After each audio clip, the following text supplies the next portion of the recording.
Oh my god, we're going to have to start over.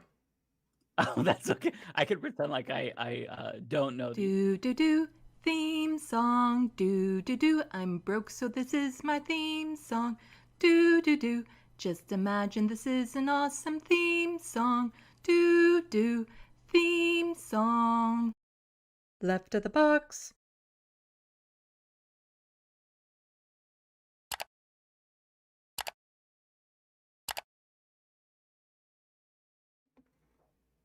Hi everyone. Sorry, I just realized that I had started the show without actually hitting live on YouTube. What we said while you guys didn't hear us was quite amazing. We have They're so solved, sad that they missed it. yeah, we solved world hunger. Yeah, yeah, I would be so upset if I didn't get to hear that. Uh-huh. Yeah, no, I was definitely upset. It's a good thing I'm recording it on my OBS because then I could just kind of pop it up afterwards. Oh, there you go. Backup plan, smart. Ah, welcome everyone to Left of the Box. Bonjour, bienvenue. I'm Sandy and that is Mike. How's it going, everyone? I'm just like, I probably starting this late at night for me might not be the best idea. Well, you know what? We're here, Oh. and it's okay. Everything's Mhm. okay. Yeah, because you see, for those of you who don't do live streaming, I always start streaming early on OBS to make sure that it actually connects to the YouTube ahead of time. Because sometimes it doesn't do that. But then on YouTube, you have to hit go live. But then I also record on the OBS. And so I hit the record on the OBS, but I didn't hit the go live on the YouTube. There's a lot See? there, Yeah. so it's confusing. It's confusing. I would do the I'm same thing. embarrassed. I'll I admit have it. done the same thing. I'm embarrassed. Just... No, no, don't be. It's not quite as bad as like doing a entire pre-record just to realize the audio wasn't working. Oh yeah, yeah, Like for sure. spending That's the an worst part. hour or something doing the pre-record and then it's like, oh, audio off for the entire thing. Okay. Oh no, I that happened to me with a congressional candidate Mm-hmm. where we had a great like 30-minute long interview, Mm-hmm. and there was zero audio for it all, and I was really sad, Mm-hmm. and more importantly, I felt bad because I just wasted this dude's time. Really, really bad Yeah. moment. Um, like normally if I do like a video essay, I usually script them. So then that's not too bad. But every now Mhm. and then I will just try to off the cuff say something, especially if I've done an interview with somebody and I'm doing like an intro outro type thing, I'll just do like off the cuff, do that, Mm. and then be like, oh, so the audio was off for that. Okay, uh-huh, got it. Mm-hmm. Okay, now you have to answer the first two questions that you did. Okay, okay. Because for people in the sandbox, they know this. They know American on my show, the initiation. So is it the same question for Americans, or is it different Um, each time? I I'm I curious. mix it up a little bit depending on the Mm. person, but they are the same basic questions Okay. because it saves me from having to learn more about Americans. Because as I Oh, was that's fair. explaining before I forgot to hit live, is the questions I pick are ones where I know the reverse of. So I'm not going to ask somebody a question about Canada if I don't know the American opposite relation to it. Mhm. Um, Mhm. because That's that fair. that way, yeah, because I think it would be completely unfair if I was asking them questions like, "So, who's the third prime minister of Canada?" Because I don't even know that without googling it. So I won't be doing things like that. So these are questions that, I would know the reverse of, plus ones that I just kind of find amusing. Like the first one that I always ask is, what is a toque? Yeah, this one I aced. Yes, he did. It is a beanie. It is a beanie. He knew this one. He knew it. And the spelling. I feel Uh-huh. like I get bonus points for that, right? Yeah, because I was mentioning that and that the spelling is really off. And you actually knew the spelling of it, which we're not going to repeat now. Mm-hmm. I'm proud of that one. And the second question that I normally ask is, what is the capital of Canada? And you said, I definitely said Ottawa. I did not say Toronto. I was I said Ottawa. I promise. I was not wrong Totally initially. didn't think Ontario was the capital of Canada. Nope. I had that right. I nailed it. First was Toronto, as I say, that is the American capital of Canada because they all say Toronto. That's funny. And then you said maybe it's Ontario. Yeah, which apparently that's not I was thinking of province, Yeah, not it's a not a capital. province. So, You know what a yeah. province is, right? I do. It's basically a state. Yes. It's the closest. Speaking of which, how many provinces are there? 5. You know Canada is bigger than the United States, right? But they're really big provinces though. They are, but still, that's you gotta Oh my go. god, this is one that I feel like I should know. 7. Oh no, it's not 7. Oh Mm-mm, no, what is it? mm-mm. I'm so off. Oh, there's 10. Oh, I was way off. Oh my god. 10 and 3 territories. But I said provinces, Wow. so I don't get people on the territory part. Okay. Oh wow. I'm actually sad that I was so off. See, to me, it's like the only part of Canada that I ever think about is like the 4 provinces on the north border. So your Mm-hmm. guys' southern border. So I don't even think like what's higher up there. Didn't even Oh, think about higher up. It's the territories. it. That's it. The high ups are the territories, but then the provinces are pretty much vertical broken until you get out to the East Coast. So Okay, okay, right. what are the provinces that you know then? You Okay. mentioned that you know the 4. Ontario, Nova Scotia. Mm-hmm. Oh god. I'm blanking. I'm blanking on it. Oh, this is already so bad. Hang on, give me a sec. Mm, oh my god. I'm so embarrassed. Uh, I'm forgetting the French one. Ah, well, I'll give you a Quebec. little. Yeah, Quebec is one. Yeah. Mm-hmm. Okay. What Uh, about where does Lance live? Vancouver.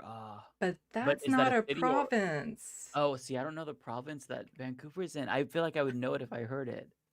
Oh my God, my Canadian geography is very good. Um, what the hell? I know it, but I'm blanking on it right now. Oh, I was so unprepared. This is embarrassing. Well, you see, I don't warn people ahead of time, otherwise it wouldn't be as fun. Yeah. Okay, let me just ask, are other Americans as bad as I am? um, most are worse. Oh, that makes me feel better. Okay. Yeah, because you Okay. actually got Took. Okay. Most That's don't even good. know Took. Most don't even know Took. Oh, to be fair, I would be pretty bad on American geography too. Hmm. Like, I could name like 20 states and then I'd forget and just start repeating. Maybe Yeah, 30. yeah. Like me, I could visualize it and then start like, okay, down this area is these ones, and over there is that one and stuff. So I could probably do a fairly decent job. But even I understand that if you just ask someone, you know so much more than you can just think of off the top of your head. Exactly. And I know Yeah. that. And I know it's not fair to spring this on people with no warning, but it's much more entertaining this way. It's very fun though. It's very fun. Uh, Lance lives in British Columbia. Oh my God, British Columbia. How did I not even think of that? Mm-hmm. Oh my God. BC. Oh my God. That's sad. That's sad. Other than Justin Trudeau, can you name a single Canadian politician? Yeah, Pierre Poilievre. S- There's him. That's Stephen pretty. Harper. He's the Mm-hmm. last prime minister, right? Mm. Sarah Jama, Yes. progressive NDP. Uh, there's others too. I can't remember though. Well, you've already done. Most people will just say Doug Ford. Oh, I didn't think of him, but yeah, he's an Mm-hmm. obvious one. Yeah. Yeah. Mm. Most people, if they get a second one, it's Doug Ford. Oh, But see, Doug Ford's brother was a big story in the United States. I remember yeah. him on The Daily Show. Uh-huh. Yeah. Yeah. That's a great thing for a province to be known for, or a city to be known for, is crack smoking mayor of Toronto, and then his brother got control of the province, and yeah, it's the bulk of my channel is kind of dedicated to Mm. what he's doing to this province. It's so bad. It's so bad. It's so bad. Like one story that I constantly try to remind people of, it's like they always go back to Rob Ford because, his former brother who passed away from, Mhm. illnesses probably to do with the smoking and drinking and stuff. Yeah. But the thing is that Doug Ford has a daughter right now. And while he was Premier of Ontario, she started an online business called KK Cookies or Kai Kai Cookies. And she spelled cookies with a K. Oh no. So the Does she not acronym was know? KKK. Oh. Oh no. And she That's did very this well.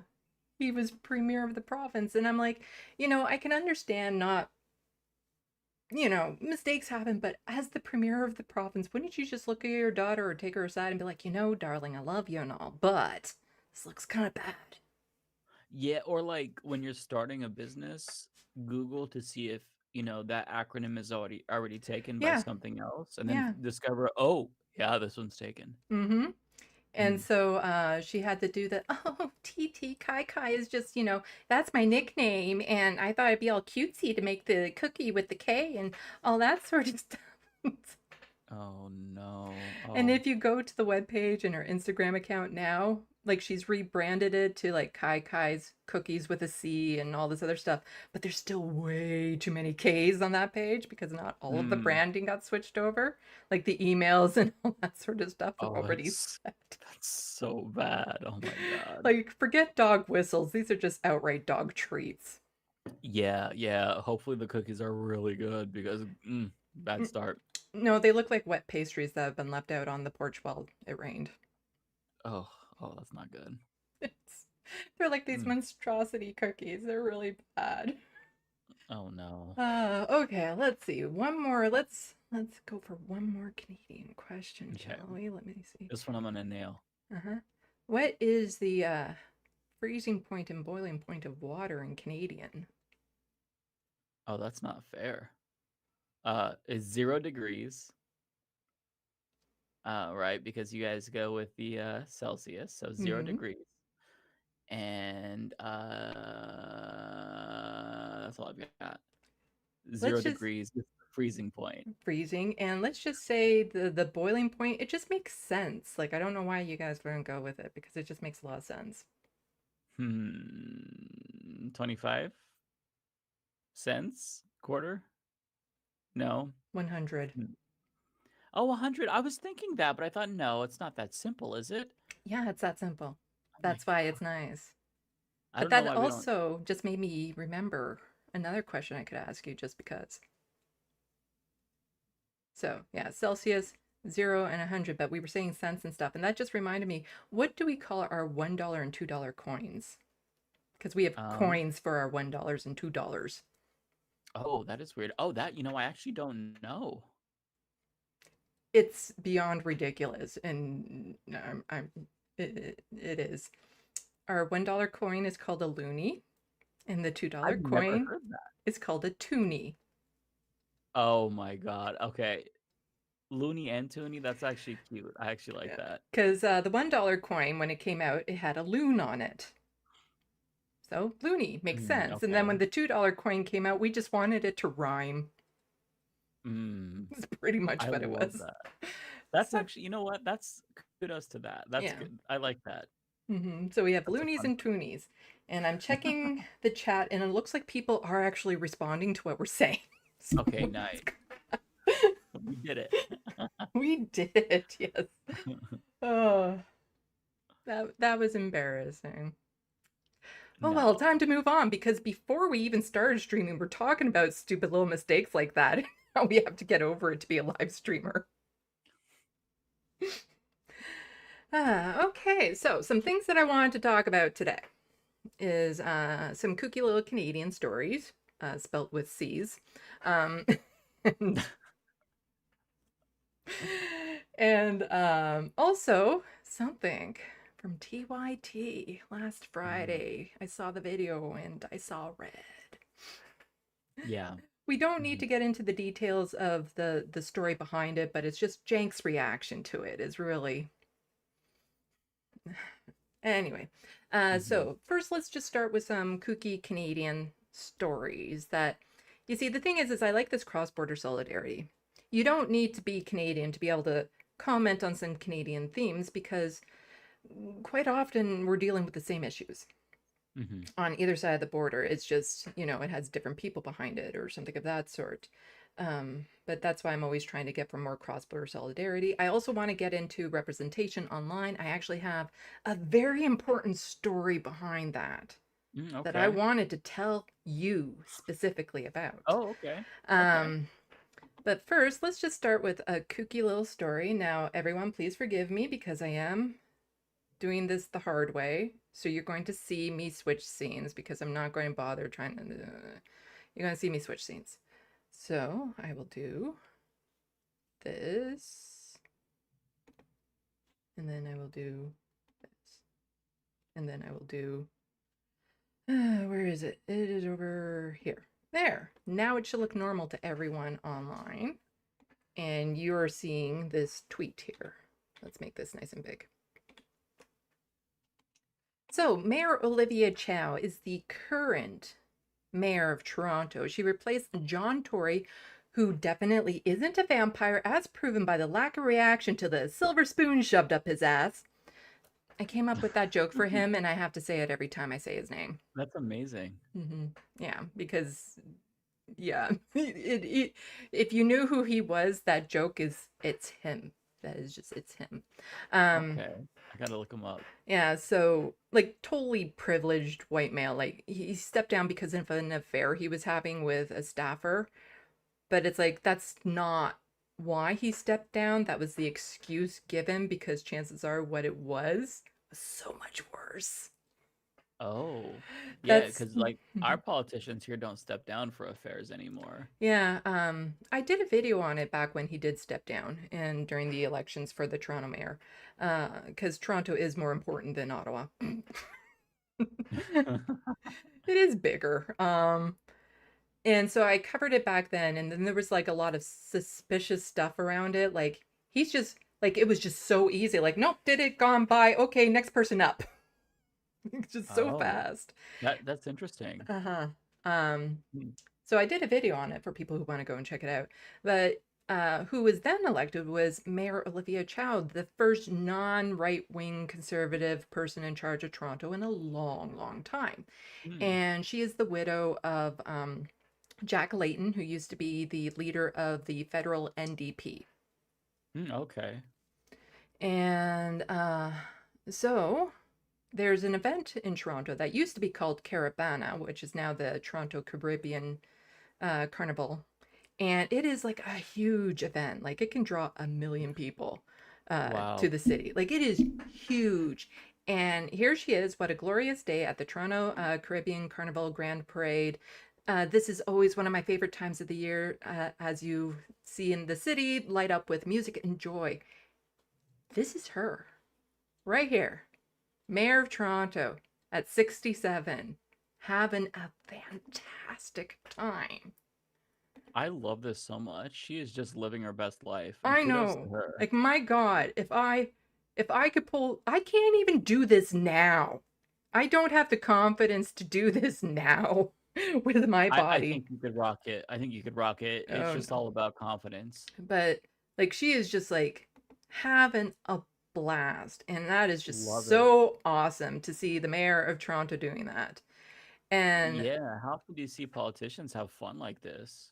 and you can imagine, people on the right, this is pretty much the same as what would happen down in the States if, Mhm. a female politician were to dress up like this. Although I do find it has been a little subdued because Jordan Peterson and the likes haven't really commented on it. Okay. But like if you scroll down into the comments, which you should never do these days, it is Yeah. most of them are pretty bad, It's not often you say to yourself, I miss that mayor that smoked crack. Oh my God. And people just commenting on the fact that, She's 67, but my God, she looks like she's Oh, having these so much people are fun. so ridiculous. Yeah, she's just living her best life. I think Yeah. that people are being too cruel. And, like I do have issues around her because when she ran to be mayor of Toronto, she went on a very less friendly towards cops platform, which she Hmm. has totally caved on, which is Hmm. unfortunate. But, Yeah. it's nice to actually see a politician just kind of let loose and be like a normal human being. Right. Yeah, So, it's rare. yeah, so the Toronto Sun, of course, did an article on this. Now, the best way to explain what the Toronto Sun is, I thought of this ahead of time and was very proud of myself. So, if the National Post here in Canada is Ben Shapiro, the Toronto Sun would be Stephen Crowder. Oh, okay. Very interesting. That kind of helps you kind of pick up the vibe of what this is. Yeah. So, Olivia It's Chow crazy that replaced. this is such a big scandal. Yeah. Oh, I'm getting a warning saying your browser has lost connection to your screen share audio. Try sharing your screen. I don't know. I'm still hearing you. Oh, yeah, I think maybe they just mean like the browser in the actual like tab you have open, like the Toronto Sun, like maybe there's a video playing or something. Maybe. Like now they have those little autoplay videos on the side. Maybe that's what it is. I don't know. I don't know. I get a lot of warnings when I'm doing live streams that I have no idea what they mean yet. Yeah, yeah, same. So Olivia Chow replacing Justin Trudeau as Canada's dress-up champ. So Canada's King of the Costume is quickly being pushed off the throne by Queen of Dressing Up for just about any occasion. Now the thing is that it's important for politicians to actually participate in the events that draw millions to the city.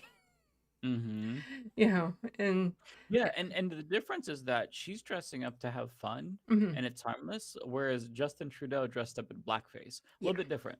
yeah, which always gets brought up. So, like Prime Minister Mm-hmm. Justin Trudeau was well known for dressing up like it's Halloween any time of the year, whether it was as Superman, Sherlock Holmes, Han Solo, Aladdin, and one of the times he wore the blackface.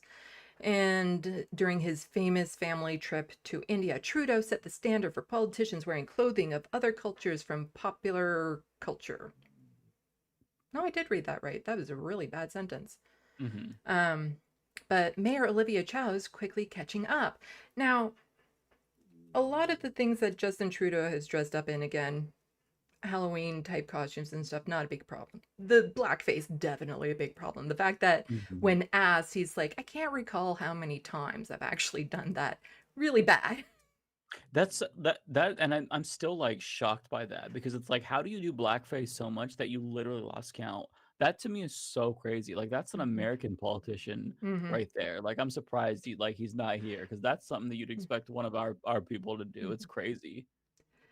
But the thing is that like I read a bit into this article and I just kind of find it a bit funny that he didn't go for the obvious what you would expect a right winger to, just like, you know what, there's like crime in the city, she should be paying attention to that as opposed to supporting the local events that are happening in the city. Right, right. Yeah, but like Mayor Olivia Chow is quickly catching up. Sure, the other leaders, from former Prime Minister Stephen Harper to one-time Prime Minister Kathleen Wynne, or Premier Kathleen Wynne, have put on cultural piece of clothing from time to time. For former Mayor Rob Ford even dressed up as Cannondale for a cameo in the performance of the National Ballet's The Nutcracker. Now, here's the other thing that I kind of find interesting so far. I haven't seen Olivia dress up any other way. This is the first time that I've kind of seen her dressed up for a cultural event in the city. But Mm. already she's like taking the cake on this.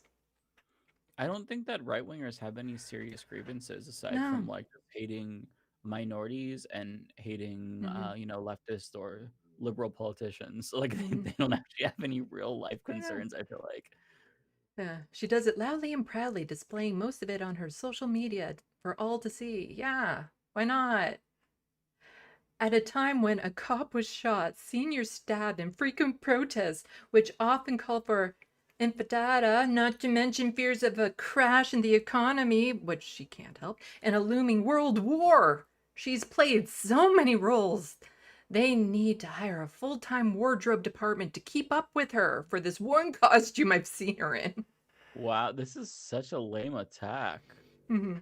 Yeah. Wow, does anybody actually read this trash? It's so bad. Yeah. Ooh. Like a lot of right-wing stuff, it does get a lot of attention, unfortunately. It's not just a bad attack, it's really lame and boring. Yeah, because, and again, it's all from the right-wing angle because we've had plenty of protests in Toronto that are against the genocide that immediately get labeled as anti-Semitic and stuff. And I've done Mhm. plenty of videos on that where they stopped at Mount Sinai Hospital and all of a sudden it was an attack on a Jewish establishment and that even the prime minister of the country was condemning.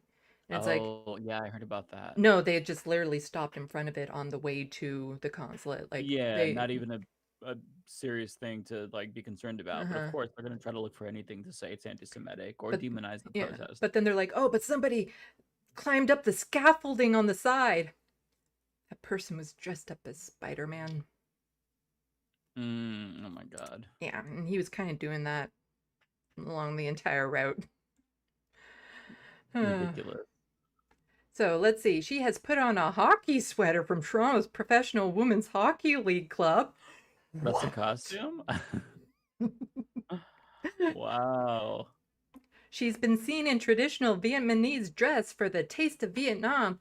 Went with her stylish hat to the recent Guild Alive with Cultural Arts Festival, so she's worn a hat. How dare she? And jammed at Beach's Jazz Festival. It would look a lot weirder if she was just standing around doing nothing. But some of this is not even a costume. She shot Yeah. hoops at the Olympics Fan Fest. That's not a costume. I'm sorry. The person who's writing this can't be like younger than 85 years old. Like this is such a weird boomer thing to be frustrated about. Yeah, but the thing is that the Toronto Sun is a complete like sham of a news, if you want to call it that. And oh yeah, there's Justin Trudeau when he was on his trip to India. Um, Mm. because like here it is, we have this. Oh, and then Goldie here, she's an MPP here in Ontario, so that's a member of provincial parliament. So province level politics here. Mm. She's a raging Zionist. You know, she sent out a tweet looking at a chalk drawing outside of a student protest encampment at a university and it's like, this Uh-oh. looks very Hamasy to me. Like literally she Oh. put Hamas with a Y, like Hamasy. Oh, so she's really bright is what you're telling me. Uh-huh. Uh-huh. And it was just a chalk drawing that said Free Palestine on it. Oh, can't have I that. That's a know, I threat. know. So she says, instead of focusing on policy, Olivia Chow literally just wears costumes at cultural events to try and secure the ethnic vote. Imagine imagine you see a politician and they're eating and you just like disrupt them. You should be focusing on policy right now. Put down the food. Like what? She This is turned not a real Toronto concern. into an international joke. No, that joke Well, happened a long we don't time even ago. know who she is.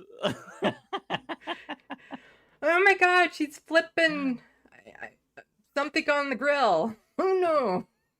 Wow, they're real. Listen, they've got to catch up with some American Mhm, some American conservatives because they can take this so much further rather than mhm, just saying, "Oh, she likes playing dress up." Like easily, you could say she's a groomer. mhm, Um, she's transing kids based on this. Like, man, they've got to get more creative because they're getting outgunned by our mhm, conservatives who are much more creative, much more delusional, mhm. but nonetheless creative. But part of the reason why the Toronto Sun is just problematic and all that is, if we go here. So, Deputy Chief of Staff to Premier Doug Ford for Media, Stakeholder Relations, and Forward Planning. I don't know if she still is, but she definitely was in a relationship with Brian Lilly, who is the primary contributor to the Toronto Sun. Oh, okay. So that's a bit of a problem. Mm-hmm. Yeah, but Hmm. that sort of thing. Eh, well, she can still be part of the media aspect of the premier's office. There's just so much wrong with the premier right now. I could spend so many streams just talking about what he's doing to the LCBO, which is the liquor store here in Ontario. Um, how he's trying to privatize our healthcare, how he's getting away with it.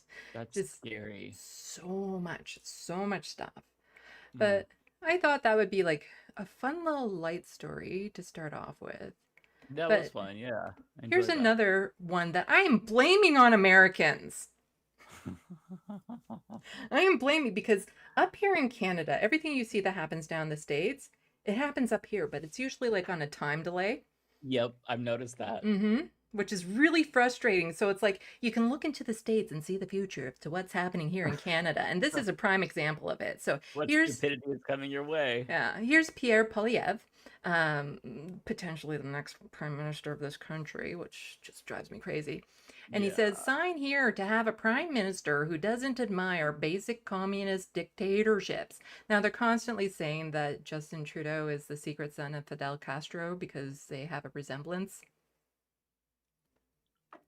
But then this is what he Crazy. tweeted out on his official account: how to do communism. Establish a new communist utopia. Rob or kill the successful. Force the rest to work for free. Run out of food. Starve to death. Say it wasn't real communism. Establish a new communist utopia. So Oh. apparently he is just going to local high schools to see what they're memeing about. Yeah, this meme looks familiar. Like I feel like I've seen it. Elon Musk might have shared it. This is just plagiarism. Like I'm not read up on what communism actually is. I don't know the theory behind Marx and stuff of that sort. I find that I agree with a lot of the stuff that I hear coming out of it, and I can even tell you this is not accurate. Yeah, there's not a single conservative that I've found yet that actually Mm-hmm. knows what communism is or socialism. Mm-hmm. It's Yeah. just a synonym for bad, Yeah. which is not very bright because if everything is communism, then nothing is communism. Yeah. So if you want that to be like, if you really want to start a new Red Scare, then you can't use Mm-hmm. it so frequently. Otherwise, it's just going to lose all meaning. Mm-hmm. But they use it so much that now it's just like, oh yeah, okay, Mm-hmm. yeah, everyone's a communist, whatever. But you see, this isn't the tweet that's making me mad at Americans. There's a follow-up tweet from Justin Trudeau who says, I think this guy needs to touch grass. Oh, that's funny. So there he is. Damn, he did something. He did a little clap back. Let me get this. Let me get That's not this. bad. That is a good response. Oh Dark no. Justin Oh, gave us a glimpse today. Dark Justin. Oh wow. I'm It's blaming like you. yeah, look, fair. That's fair. It's just like an alternate bizarro America, or maybe Yeah. we're a bizarro Canada where we're just living a little bit in the future. Mm-hmm. Either way, I don't like it. No, I don't like it either. There is so much to say about Justin Trudeau, like actual criticism and stuff like this, but okay, so he did a little quip here. Dark Justin, come on. No, no. Yeah. Can we just like, if we see this happening in the future, like what happens in the States happens up here, can't we just skip a level and go, skip over Pierre Poilievre and go to like a politician that's running for office that people are actually excited about for a change? Yeah. You know, Right. skip to our version of Kamala Harris. Like Right. Yeah, that's a great point. yeah, we should just Because be you able to already skip. know. We see the damage that would happen, and is it this one? No, I found this other tweet. Where is it? Where is it? Not that one. Those were things I was thinking about talking about. I think it's this one.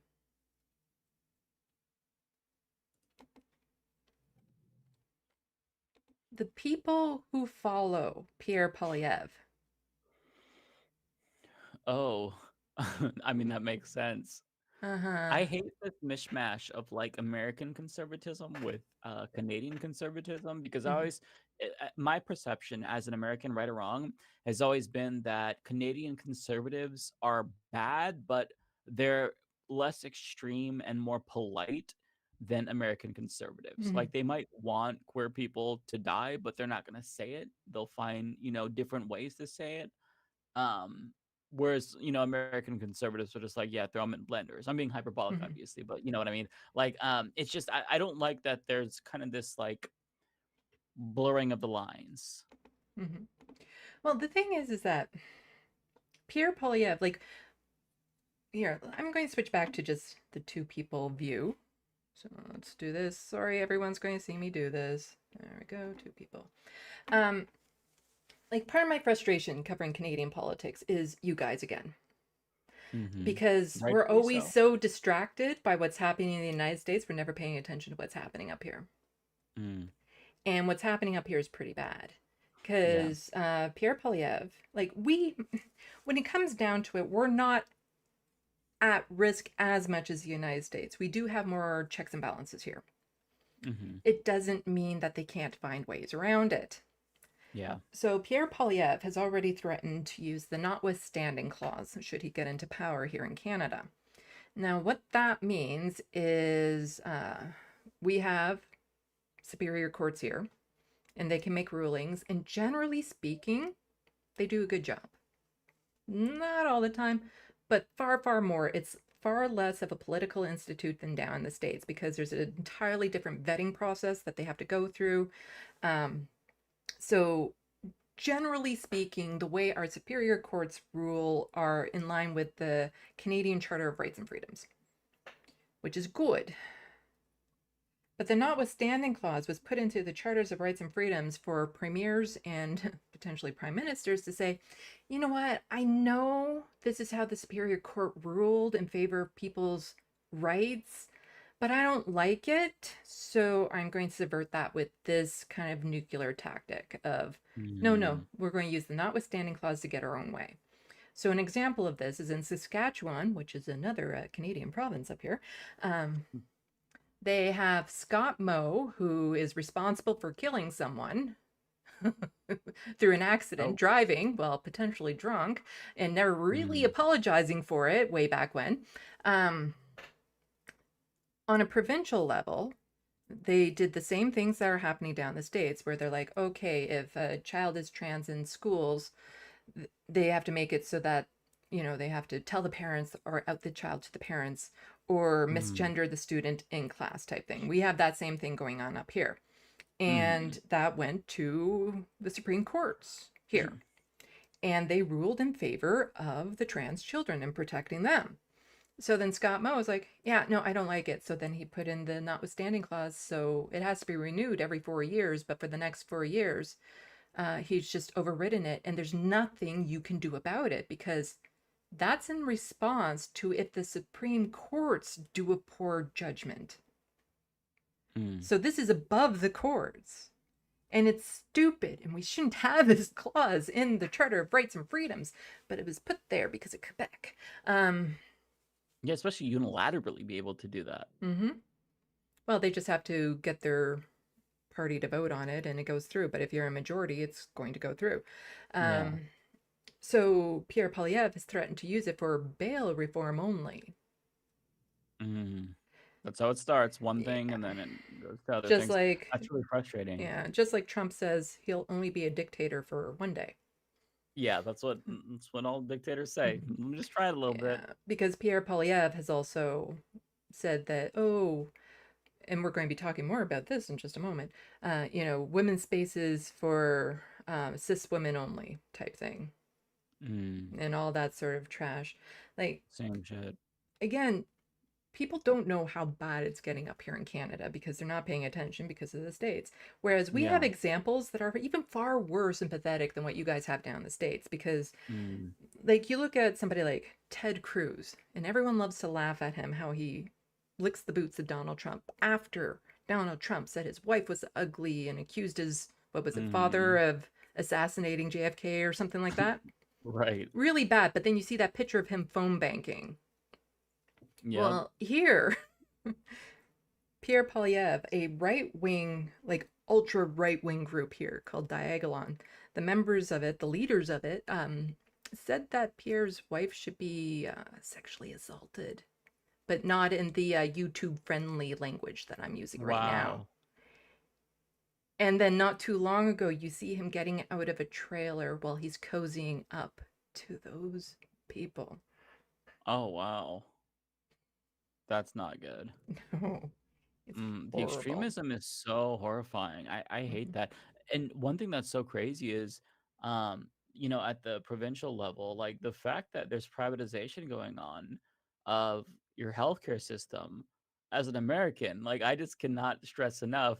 You do not want that to happen, Canadians. Like take to the streets, protect that because it is mhm, a blessing to have that. We pay hundreds of dollars every single month. My mhm. health insurance, with my husband's is $700 a month.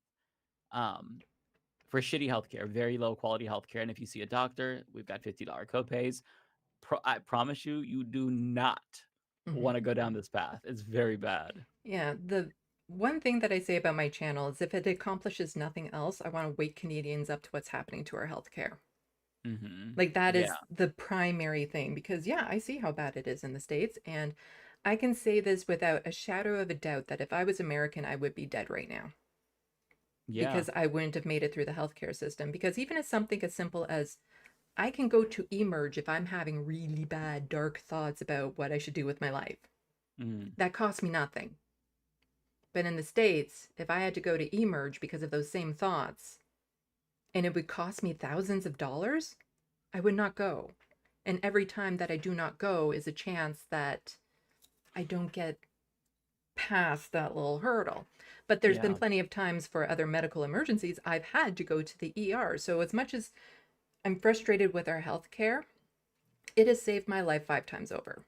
hmm And it is just so frustrating because here in Ontario, especially, we have like longer wait times and stuff because Doug Ford is literally not putting the money into it that's allocated for healthcare. And he's spending it on other stupid things like hundreds of millions of dollars on 5 police helicopters, almost $1 billion to move liquor into convenience stores a year earlier than planned. Like it's just the way he's spending Uh, money, like he'll waste it so much in one area, but then cut back in other areas, which is so That's the goal, frustrating. you break it so that way you can Mhm. propose a fix. That's clearly Yeah. what he's doing, Oh, yeah. and he wants to privatize it. That's what Republicans do with our VA care because if you're a veteran, you basically have free healthcare, and they try to underfund it. They try to break it so that way they can propose vouchers for veterans. But I mean, like, it's a very typical trick where you come up with a problem for a solution that doesn't exist, and then that's it's off to the races from there. It's Hmm. very scary. Yeah.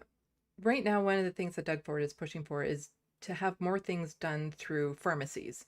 So a pharmacist can now Mm, diagnose headaches and things of that sort. Or when COVID was happening, you get your testing through them, you get your vaccines through a specific chain of pharmacies, which also happens to be owned by the same people that own Loblaws. So Galen Weston up here in Canada, who's a billionaire mhm, and is, racking up the prices in grocery stores, making people suffer.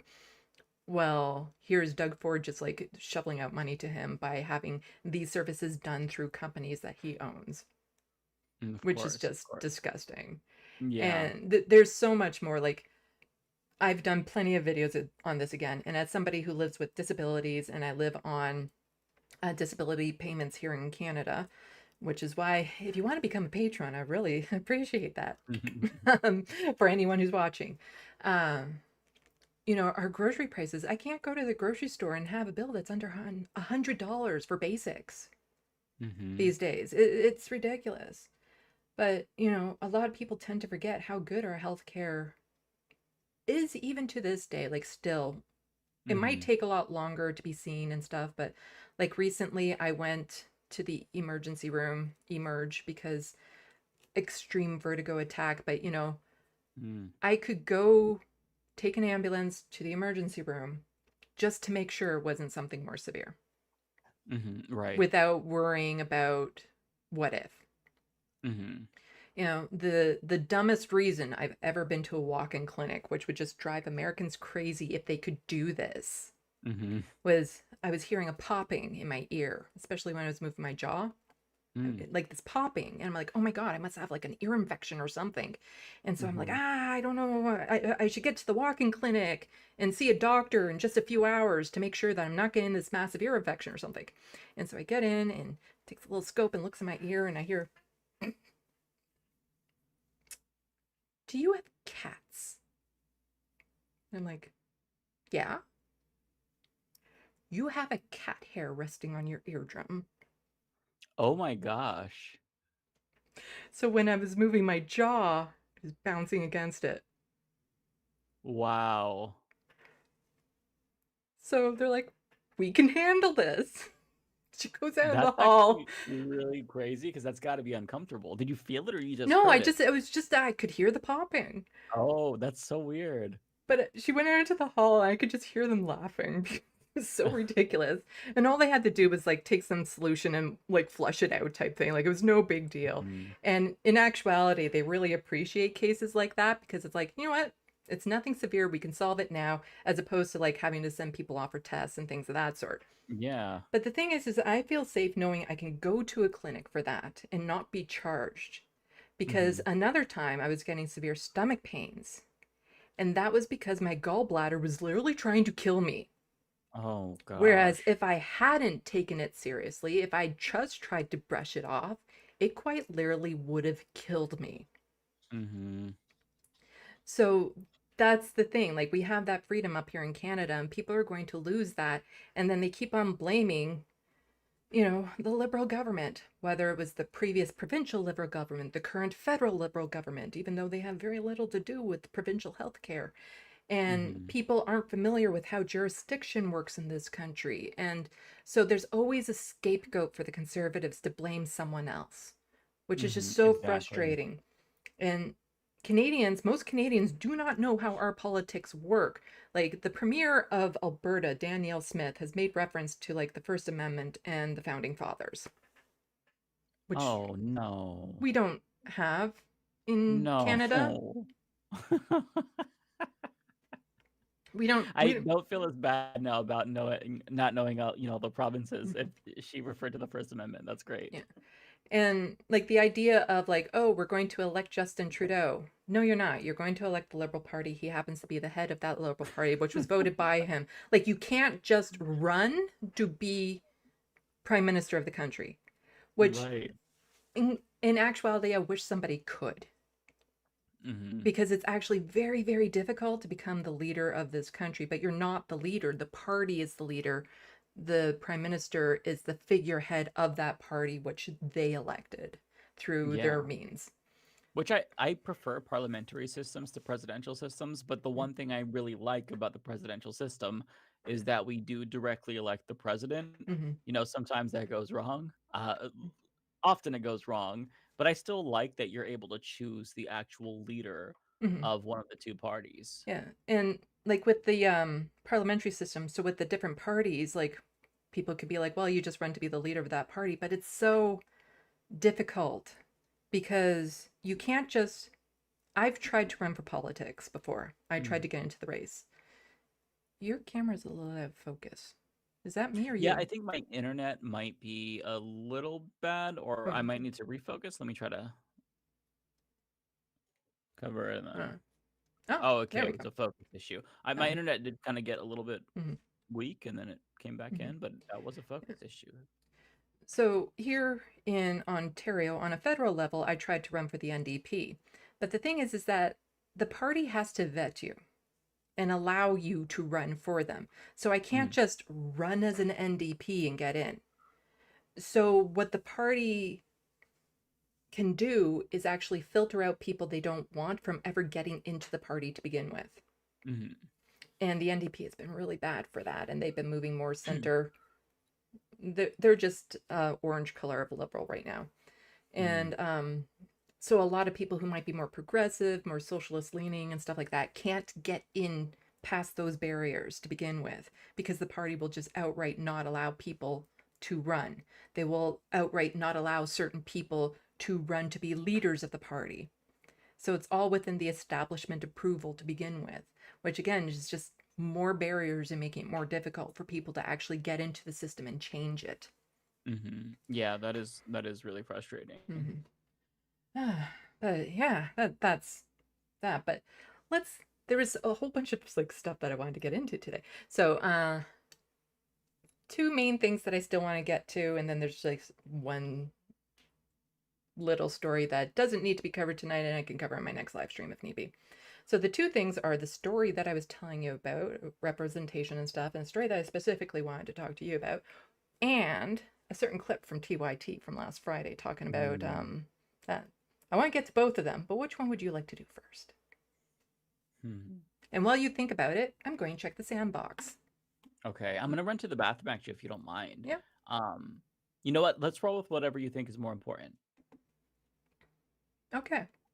But Okay, they're I'll be both. right back. Okay. I'll ask the chat. Okay, there you go. Here, let me do this then. There.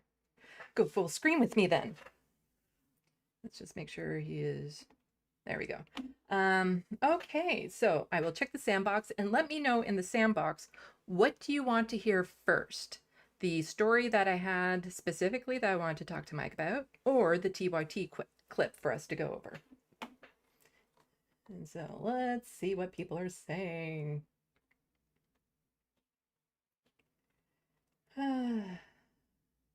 John Ross is hoping that we talk about TYT. I know from Twitter and stuff. Oh, speaking of Twitter and Blue Sky, I now have a second handle specifically for my channel content. I got the Left of the Box. When I first signed up for Twitter, that wasn't actually available, but it is available now. So I'm trying to make a separate Twitter account for my YouTube content at Left of the Box. Please go follow me there if you follow at SandeeLovas. And so then that way I have one for my channel content and then one that I can just keep for more personal stuff. Let's see what people are saying in the sandbox.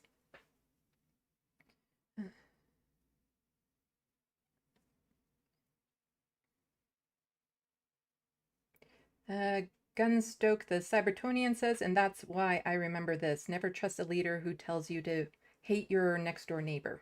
That would be bad.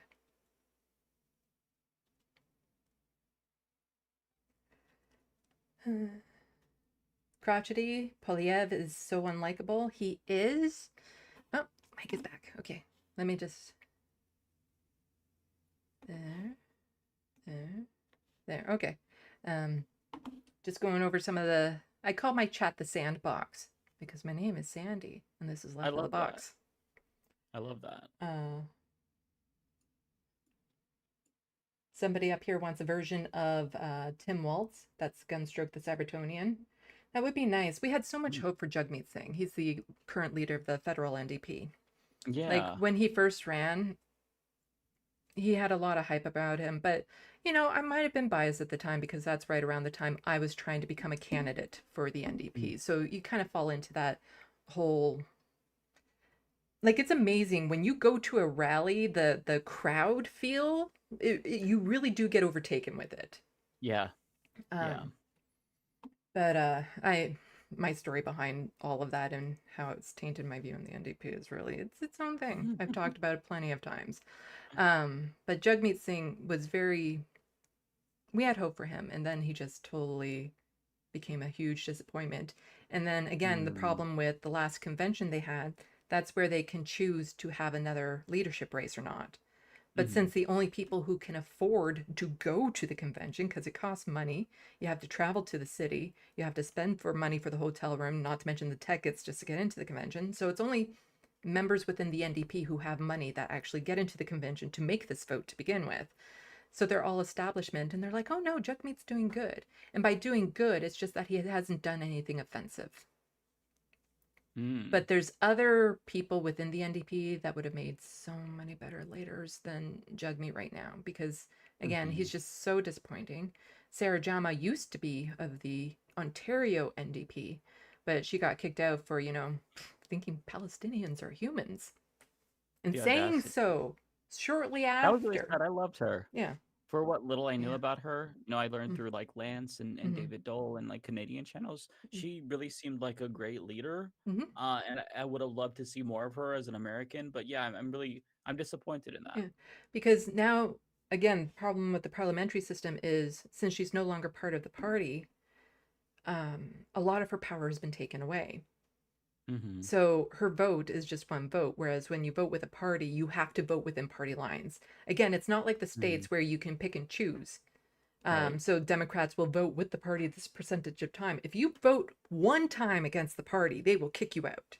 Yeah. Like they're Yeah. very strict unless they say ahead of time, and like conservative leaders like Pierre Poilievre will say, you know what, when it comes to this thing about abortion, feel free to vote your conscience.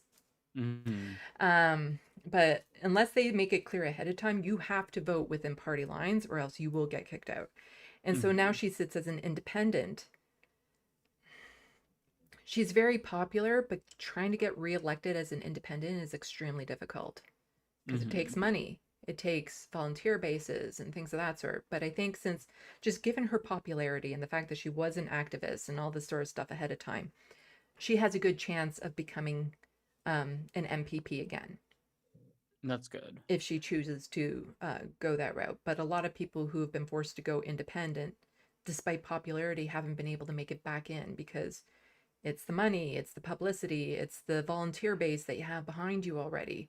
And Mm-hmm. it's very cost prohibitive to run for a politician, which is why when you look at who sits in office, the least represented group are people who are living with poverty. Right. No one in office has recent experience living with poverty. Mm-hmm. You know, it's just like, oh, back in my childhood, once upon a time. Nobody there understands what it's like to live with poverty. Yeah. And that's really bad because if you don't have the experience, then you're not going to know what to do to fix it. You know, if you were born with a silver spoon in your mouth. And that's one thing I do appreciate about our system in America is, you know, we have someone like Cory Bush. She was just ousted yesterday, unfortunately, but, you know, she was unhoused not that long ago, you know, so Mm-hmm. to go from that and run, you know, on her own volition. That's I think that there's value to that. So yeah, Mm-hmm. you know, there's pros and cons with Mm-hmm. presidential and parliamentary systems. There's certainly Yeah. limitations with parliamentary systems, even though I Mm-hmm. overall prefer parliamentary. Yeah, like again, one of my biggest frustrations with Jagmeet Singh is the last time we were in this particular dynamic where the liberals um, have a plurality, I guess, and the NDP is propping them up to have the majority.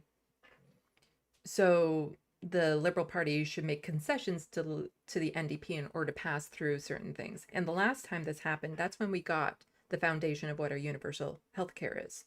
Mm, Whereas right now, the most Jugmeat has done, which the Liberals are taking complete credit for, is they'll call it universal pharmacare, but it's not. It's like 3 drugs or something that they're going to make covered.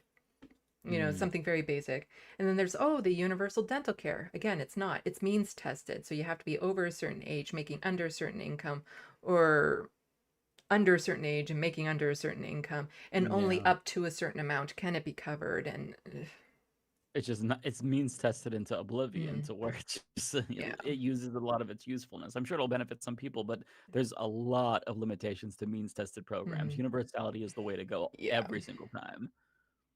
Jeannie Bottle says, keep up good work and Mike. Sandy and Mike and farewell. Thank you. So she's probably tuning off for the night. Let's see. Okay. Some people really liking that you're here. I'm liking that you're here. Oh, well, thank you. I appreciate it. Happy to be here. Yeah. So why don't I tell the story first? Because we might get totally off railed with the TYT thing. So one of the things I was interested in talking to you about was the idea of like representation in media. So you're Mm. gay. I just refer to myself as queer because what would a gay NB be? A gay NB? So somebody who's I non-binary. just, yeah, I mean, I just say queer, right? Yeah, I just say queer. I think that makes sense. Because like if you were to play it by the rules of language or something, a gay non-binary person would be somebody who's only attracted to other non-binary people. And so to be straight, I would only be attracted to people who identify as male or female, Mm, mm. which makes no Yeah. sense. So yeah, gender, Like I have a preference for men, but it's just for me it is literally just a preference because when it Mm-hmm. comes to who I hit it off with and have relationships with, it really is like who do I connect with? Mm-hmm. Like if I'm out there seeking, it's men, but I've had a girlfriend, I've had boyfriends, and gender. Like if somebody is an amazing person, their gender makes no difference to me. It's a little bit pansexual, but Yeah, like more lean toward male. yeah. I think that makes sense. That's totally fair. Hmm. I have a friend like that. Hmm. But also I am non-binary, so I don't identify female or male. Mm-hmm. I use she, her pronouns primarily because I present female, so it's easier. Mm-hmm. And I trip up over they, them pronouns. Like if there was another gender neutral pronoun like Zer or something like that, I'd probably go with that. But since Mm-hmm. there's not something that's kind of established in common language, it's a little bit more difficult. So pronouns I really don't mind, but I get a little bit more miffed if people refer to me as a woman. Mm-hmm. Like or would refer to me as like a girlfriend or all the gendered language out there, Mm-hmm. which can be difficult because there's not gender neutral terms for a lot of things yet. Right, right. One thing that I was thinking about, because I have a non-binary family member, so for Hmm. me, they them doesn't really it doesn't trip me up. Hmm. Although sometimes, we'll Hmm. make mistakes. We all make Oh yeah. mistakes. But I was thinking about this, like, there's not really a gender neutral term for like an auntie or an uncle. Yeah. Um, and like there is for parent, just parent, or Yeah. grandparent. But auntie, uncle, that one is a little bit interesting. So I'm not really sure. I've never encountered that. So I'm like, I'm Hmm. wondering, what Yeah. would be the term? Because um certainly there should be. the more popular one right now I despise. I do Mm, not like it. what is it? Pibbling. Oh, Parent sibling. parent sibling. So Okay. niece and Okay. nephews, if you just want to refer to niece and nephews, they're nibblings. Mm, So if you want to use a gender neutral term or a group of them, because I have nibblings, I have a niece and nephews. Um, but I really don't like pibbling. I feel like it makes sense, but it does. It's a little bit too awkward and Hmm. sounds goofy. I feel like there should be something better. Hmm. And since it hasn't caught on, I feel like there's gonna be some more workshopping I because think, there's always some yeah, workshopping with like ankle, I rhetoric. think is something that people are thinking. But again, that the an and is almost too similar. Right, right. So yeah, there's still some work around that. For girlfriend, boyfriend, one of the popular ones, I will punch anyone in the face that would refer to me as that. Joyfriend. Oh, that's not good. But I thought of another one, and I need to get like this is why my channel needs to explode just for this. Just because I found the proper term. Friendby. Okay. So Are like we talking friend about something enby. more platonic or like romantic? Romantic. So you have boyfriend and girlfriend. Oh. But what do you have if they're non-binary? So I like friendby. So like friend with an NB at the end. Friendby. I like it is cute because it incorporates the envy, Hmm. but it does for me, I would assume it's more platonic. I always felt like partner was like the best gender neutral way to refer to like your Hmm. romantic partner because you're not Hmm. disclosing gender. So, Hmm. if you're gay, you're not outing yourself, and if they're non-binary, you're not misgendering them.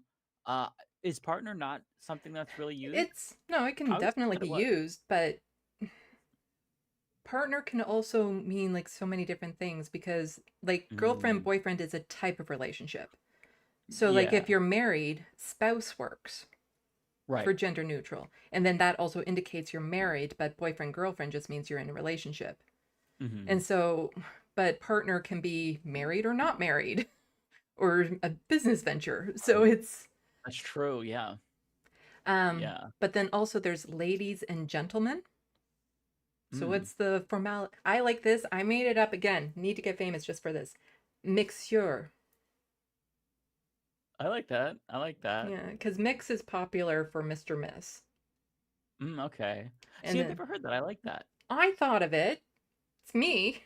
It needs That's to be. good. I like it. Mixure. It has like that formal kind of vibe to it. So, Yeah. ladies, gentlemen, mix yours. See, I don't think I've said ladies and gentlemen in a really long Mm-hmm. time, but I just changed it to friends. But Mm-hmm. friends does Mm-hmm. give like a little bit more informal, Mm-hmm. whereas what you came up with is very much formal. Sorry, my dog is going crazy. Well, luckily, I don't have any cats on my lap or trying to chew through the cords right now. Oh, that's good. You have cats that do that. Oh, I've had to cover all my cords in tinfoil. It oh looks like no. a high school art project behind my computer. Maybe people think it's a little conspiratorial. You're Yeah. blocking the the waves beaming into your brain. No, luckily I have a friend who can connect the wires again, but you can only do that so many times before the cord is this long. So, um, I've had to use sprays and stuff. No I hope kidding. they have one in particular, and it's a type of cord he goes after like it's spaghetti. Oh my gosh. Like I have two young ones, so they're both just over a year old right now. I'm hoping they grow out of this Oh, so they're because really frisky. one of them would literally crawl up the walls to get push pins out of the wall. Really? Yeah. What? He's That's funny, but oh my It's God, what a funny, but bonehead. he's actually damaged some of my art doing Oh no. Oh because wow. if it's in too solid, he'll try scratching at it to get it out. And so I've had to remove, like, I'm an artist. Um, Mm, I'm more than happy to show my artwork later on as kind of like a cool down. Um, yeah. I do amazing artwork, and so I have it up on the wall in push pins because I can't afford frames. Uh-huh. And he's damaged the corners of them or some collector's posters that I've gotten, so I've had to remove them. Another tactic that I've used that seems to work is the shelves that he gets up on. I have empty pop cans all around it. And at first, I put them up there so that if he were to go up there, I'd hear the cans crash. But he's literally just never gone up on there again. Oh, really? It's Mhm. it's just that easy. So Hmm. it looks like I have an issue with pop cans just lying around my apartment, but it keeps them out of certain places. Like I had to dump If a it works, it pile of works. them. Yeah, I had to dump a pile of them behind my TV so that he wouldn't get at the cords behind the TV. Very mischievous kitty. Yeah. That's funny. So anyway, to get back to this. And so for people who don't know, the flag's back here. So this one here, that's the non-binary flag, and then that's the pansexual flag. I think I went out with the color combination for non-binary. I really like it. Yeah, it's a very good combo. Mm-hmm. Yeah. The pansexual flag is very good too. I also like the trans flag. I think that the Mm-hmm. pastel color, I don't normally like pastel colors, but I think that's a good color Mm-hmm. combo. Yeah, and for people who are really keen-eyed, they might notice my logo. It's actually the same colors. Oh, that's super clever. I did not notice that. I like that. Yeah. Very cool. Yeah, for people who want to like help me redesign my logo, I love you for it, but there's certain things like, okay, so there has to be a box, there has to be a light bulb, and in the light bulb, well, it doesn't have to be in the light bulb, but I also have an infinity symbol that's tucked away in the light bulb for infinite Mm. thought. But Oh, also, a gold infinity symbol is for autism, which I also fall into that category. So I want like oh, all of okay. that incorporated into it, plus That's keep the color cool. scheme of this. So with all of that criteria, No, it's good. I like that. I did not notice that. That's super clever though. yeah. Um, so yeah, I felt like part of the reason why I wanted to get into doing content like this is because I felt there was a lack of representation. And this, like, the reason why I started my YouTube channel was specifically influenced from Michael Brooks. But before that, the frustration was there. And that's part of the reason why I also wanted to get involved in politics was just seeing the lack of representation from people like me. Even though Yeah. back then I didn't know a lot about who I was, it wasn't until I got onto Twitter and started seeing people talking that I clued into a lot of things about me because it's like, wow, they're just Mhm. talking about things that happened in my childhood, like pulling these stories out of my life. And it's like, oh, autism, that explains a lot. Mhm. Oh my God. Or just talking about genders a bit more and stuff. And then me just kind of cluing in because I always just kind of assumed I was female because I was assigned female at birth. I present female, but as soon as I took my presentation out of the equation and just focused on how I felt, I'm like, oh my God, that's so obvious now. Like it was just Mm-hmm. like, wow, okay, instant, no, my entire life, that is it. Because Mm-hmm. I can go back to high school and even remember questioning, like, is this what it is to be female? Like, is this a woman, a girl? Like, I don't get it. And but the term non-binary simply didn't exist back then. Like it Right. wasn't around for me to kind of clue in.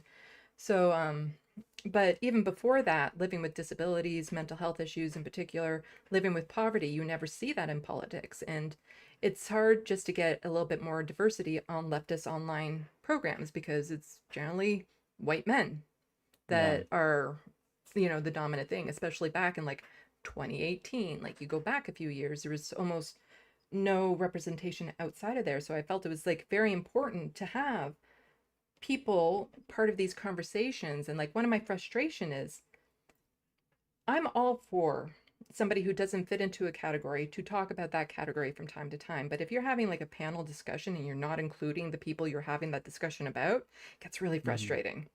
Yeah, for sure. For sure. And I know in leftist media in particular, we do fall into this trap a lot of like there's these people that we really really like, but then they do a whole bunch of horrible things like TYT, and then you really turn off against them and stuff of that sort. But rarely do you ever hear the flip side of that. Somebody who you've had Mm. like a really horrid impression of to begin with, but then realize, you know, sometimes it's important to just maybe step back and reevaluate things. Mm-hmm. Because I think back to like 2018, and during the it was the Kavanaugh trials and Christine Blasey Mm-hmm. Ford and going up, and that hit me on such an internal level. Like it ripped me to pieces. Just seeing Mm-hmm. her be put in front of everyone, her vulnerability, because as somebody who presents female, we can relate to this. Like it's never been on that scale for me, but similar things Mm-hmm. have happened where you've forced to go into these situations and talk about these things. And just seeing it done on this national level just shredded me inside, like just totally destroyed me. And back Mm-hmm. then, I was still just primarily watching TYT, but I wanted to hear other people's coverage of it. And I was still learning about different online leftist programs. I didn't know many back then. But I clicked into this one and I just remembered I got so mad because it was one man who had three other men on their panel talking about what consent means to women. Mm. Oh. And I thought, fuck that. And I had like a visceral dislike for this person for a year. Mm-hmm. Then I had a friend who's like, you know what? I think you should give him their chance. He's a really good guy.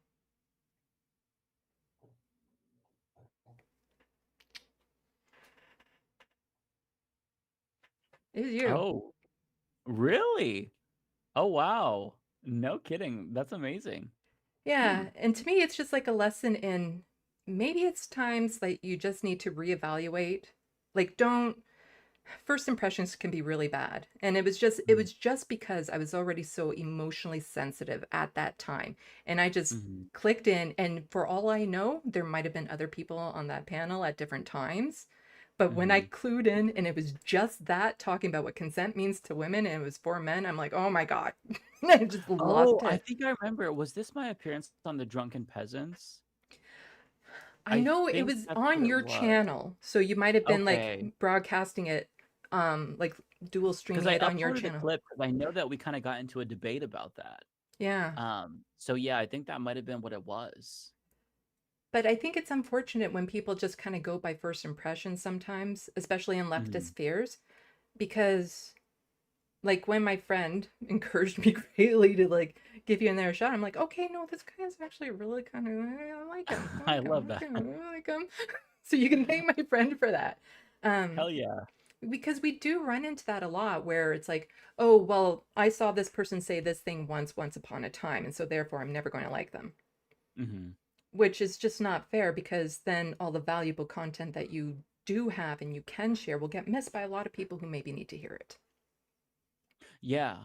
And I, Mm, I also think that there's a value to having somebody say something on behalf of somebody mhm, else for that group of mhm, people. Like I mhm, think that even though representation is very important, obviously, having a man explain consent to another man who doesn't get it is important mhm, because he can frame it in terms that like a man will understand, mhm. like with that same subjective experience. Yeah. Which is it kind of is like it's similar to like the white fragility argument, right? Where it's a white woman that wrote a book about racism for white people, Mhm, to explain it to them in a way that they can understand. And even though there's some issues with that argument and that it doesn't mhm, really take into account class as much as I would like. mhm, I do think that there's a value to it, but at the end of the day, I think that the best policy is to always try to like if you're centering a conversation around a particular group, it's always good to actually mhm. give them a voice at the table. Yeah. That's best practice. Because I remember during one of Anna's tweeting issue things around trans people, and she kind of smacked you down for like, you're a man, you don't get to say anything. And I'm like, yeah, he does. You know, like I'm not against bringing anyone to the table to talk about issues because different perspectives, like just because a person might be a white male doesn't mean that they haven't lived through different adversities in their life. Like, yes, they have certain Mhm. privileges that people wouldn't necessarily get, but you know, it would be like almost like people saying, I'm not allowed to talk about mental health issues because I'm a white presenting woman. And I say Mhm. that because of all the groups out there, that's where I have my most privilege Mhm. is with Mhm. that particular field. Because if I say I'm struggling and I start crying or I need help, I'll be believed 75% of the time, which is far more than any other group of people. Yeah. Yeah. And Uh, I think there's something important about other people trying to weaponize their own privilege for good mhm, as well. yeah, Like for me, coming growing up gay and stuff, I think that it was always really valuable to have, straight people come to bat for yeah, us. And explain, from their perspective, why it's totally cool. They're just like them. And to hmm have them defend us also was really nice. So yeah, hmm it's there's a mixed bag. yeah, Representation is super important, and that is lacking right now in hmm indie media, and it's tough because it's a very rigged system in hmm that anyone who got in uh, before like 2017, 2018, they kind of built up that platform. And when the algorithm like permitted people to organically hmm grow, and now it's so hard. hmm And you can try to open the door and let others come in, but the fact remains that like the algorithm is just so different and it's hmm really hard now. So it's like an uphill battle where it's something that's needed. hmm But at the same time, it's even though it's needed, like actually finding real solutions and building platforms yeah, on this like existing like the tech, atmosphere that we're in hmm is really, really hard to do. yeah. Like, I'm trying to break through those algorithms because one of my frustrations is I'll see people say, "Oh, we need to be covering this story from this perspective." And I'm like, I did that. Like, I'm right here and I've covered that exact thing you're talking about. But I Mhm, can't seem to break through the algorithms. And so that's super mhm, frustrating. But also, just to go back to your point about having people outside the group commenting, like Sam and Emma do a brilliant job going to mhm. bat for trans folks. Like, just Yeah. absolutely phenomenal. Mhm, Um, but then also, um, what was it?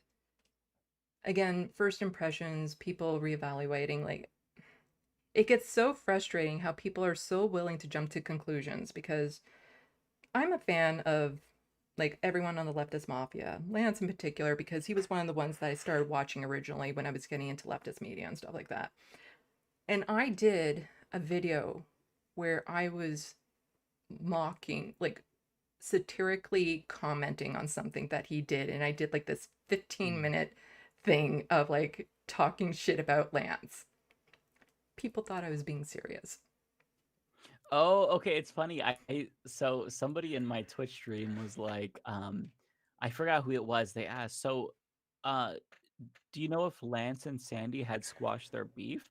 I'm like, I didn't know they had beef. I have no, I'm completely ignorant here. I have no idea. So that's what they were referring to, probably. No, like I tried my best to go so over the top Oh that no. nobody would think that I was being serious. And if people had been watching the live stream, then they would know ahead of time that I was talking about it like, oh yeah, this is just a joke. But since I clipped it without that context, people thought it's like I made fun of the Pacific Ocean saying that it's not great. We have the Great Lakes. He doesn't have a great ocean. That's funny. That same thing, I swear to God, has happened to every single person that has any size platform. Like Mhm. you've made a joke and people are like, "Oh, you were serious." And they don't pick up on the cues. So it absolutely relatable. And like part of the frustration is like when have I ever been that petty on my show? In all times. Like when I talk about other content creators like TYT, there's an issue behind it. It's not for some little petty Mhm. thing. So the thought that suddenly after all these years of doing this, I would just be so petty about Lance saying, "You know what? I think people in Ontario should be covering things about Doug Ford." Mhm. And me just You know, going on Frankie this is little the rant. person that like goes out of their way to like attack people. Like I tend to stick to the politics. I'm not about the drama and stuff like that. And it's just like I lost subscribers over that. What? Oh my goodness. And I'm just like there's no benefit of a doubt almost anymore. Like it's Uh-huh. just they instantly want to like there's 0 to 100 and there's no in betweens. And this is all part of like again, like when I first saw you, if I were just to stick to that and nothing else, then I wouldn't have realized how great you are. Mhm. Um, but then also Thank on the flip side is you have these content creators that you really love, but then you refuse to see them as anything else than what you initially saw them as. Yeah. In TYT for a lot of people. Um, but it's just like it's so frustrating that sometimes when you're just trying to have fun, you can't. Yeah, yeah. That's one thing that I think with time, you begin to tune your sense of humor to the audience because I've always had a really dark sense of humor and like I make jokes about like people dying and stuff and that doesn't land very properly. So I've had to like you know because when you have mental health issues sometimes your humor reflects that it's kind of like a coping mechanism in a way, right? So like I've had to retune my humor in a way so that way it's more identifiable like I'm joking. Mhm, And now it's a little bit, mhm, it's I feel like at least the audience that I have, they pick up on it, but every mhm. once in a while there'll be somebody who's new who's like, "Did you hear what Mike just said? I can't believe you said that." Well, I had to. Part of the thing is I didn't have any social media before I tried to do my run for politics, which was probably a good thing because my humor is very sarcastic. It does not translate online. That's how mine is too. But I have this tester joke for mental health issues that I use, and it's kind of like this is the baseline. If you can't handle this, then you're probably not going to like my content. And this is a joke I thought of years and years ago, but it's a great kind of let's see where you're at. And it's that I love Hmm. peanut butter and chocolate so much, it's the only thing that will get me off the bridge. Oh, that is a dark joke. Damn. And then you see other people's reactions where it's like, I don't, what do you mean? What do you mean? And then some people, how dare you? And other people like, Oh, oh, yeah, for me, it would be, grilled cheese yeah. sandwiches.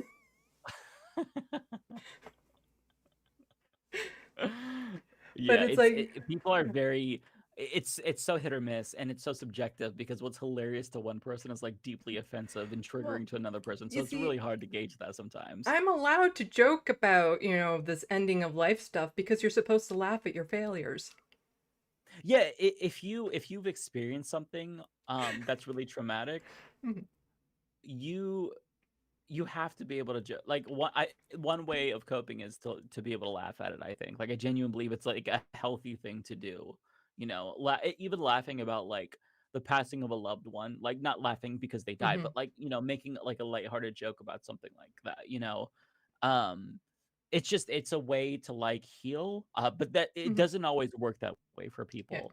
Other people, it's like, no, no, that doesn't work for me. So mhm, I think it depends on the person. It's really hard to, especially, when you try to be inclusive and you're like a lefty, like you could say something and it just does not land. But mhm, I feel like people on the left, aside from the bad rap that we get, they do give a lot more grace mhm, than people would expect. It's like, okay, well, you, that was a swing and a miss, but you know what? It's okay. You live and learn, right? mhm. Yeah, but Yeah, I might have to DM Lance and be like, would you mind addressing this to let people know I don't hate you? Yeah, I'm sure he would. I'm sure he would. It's just like I how much more over the top would I have had to been? I just don't get it. Sometimes when you do a fake beef, people think it's a real beef. I've had Yeah. fake beefs with other progressives, Mhm, and people think it's real. Like Progressive mhm, Voice, Sahil, he talks about mhm, how I like stole his Nintendo DS. I can't remember what it mhm, was, and like we'll joke about it, and mhm. people will legitimately inquire, like, what, why would you steal his DS or something? Well, it Very was weird. just yeah, it was just so silly because Lance was talking about, oh yeah, there's some leftists over in like the Toronto area and stuff like that, and be like, there's more to Ontario than Toronto. Ontario isn't just like a cocoon around Toronto. There's like a whole.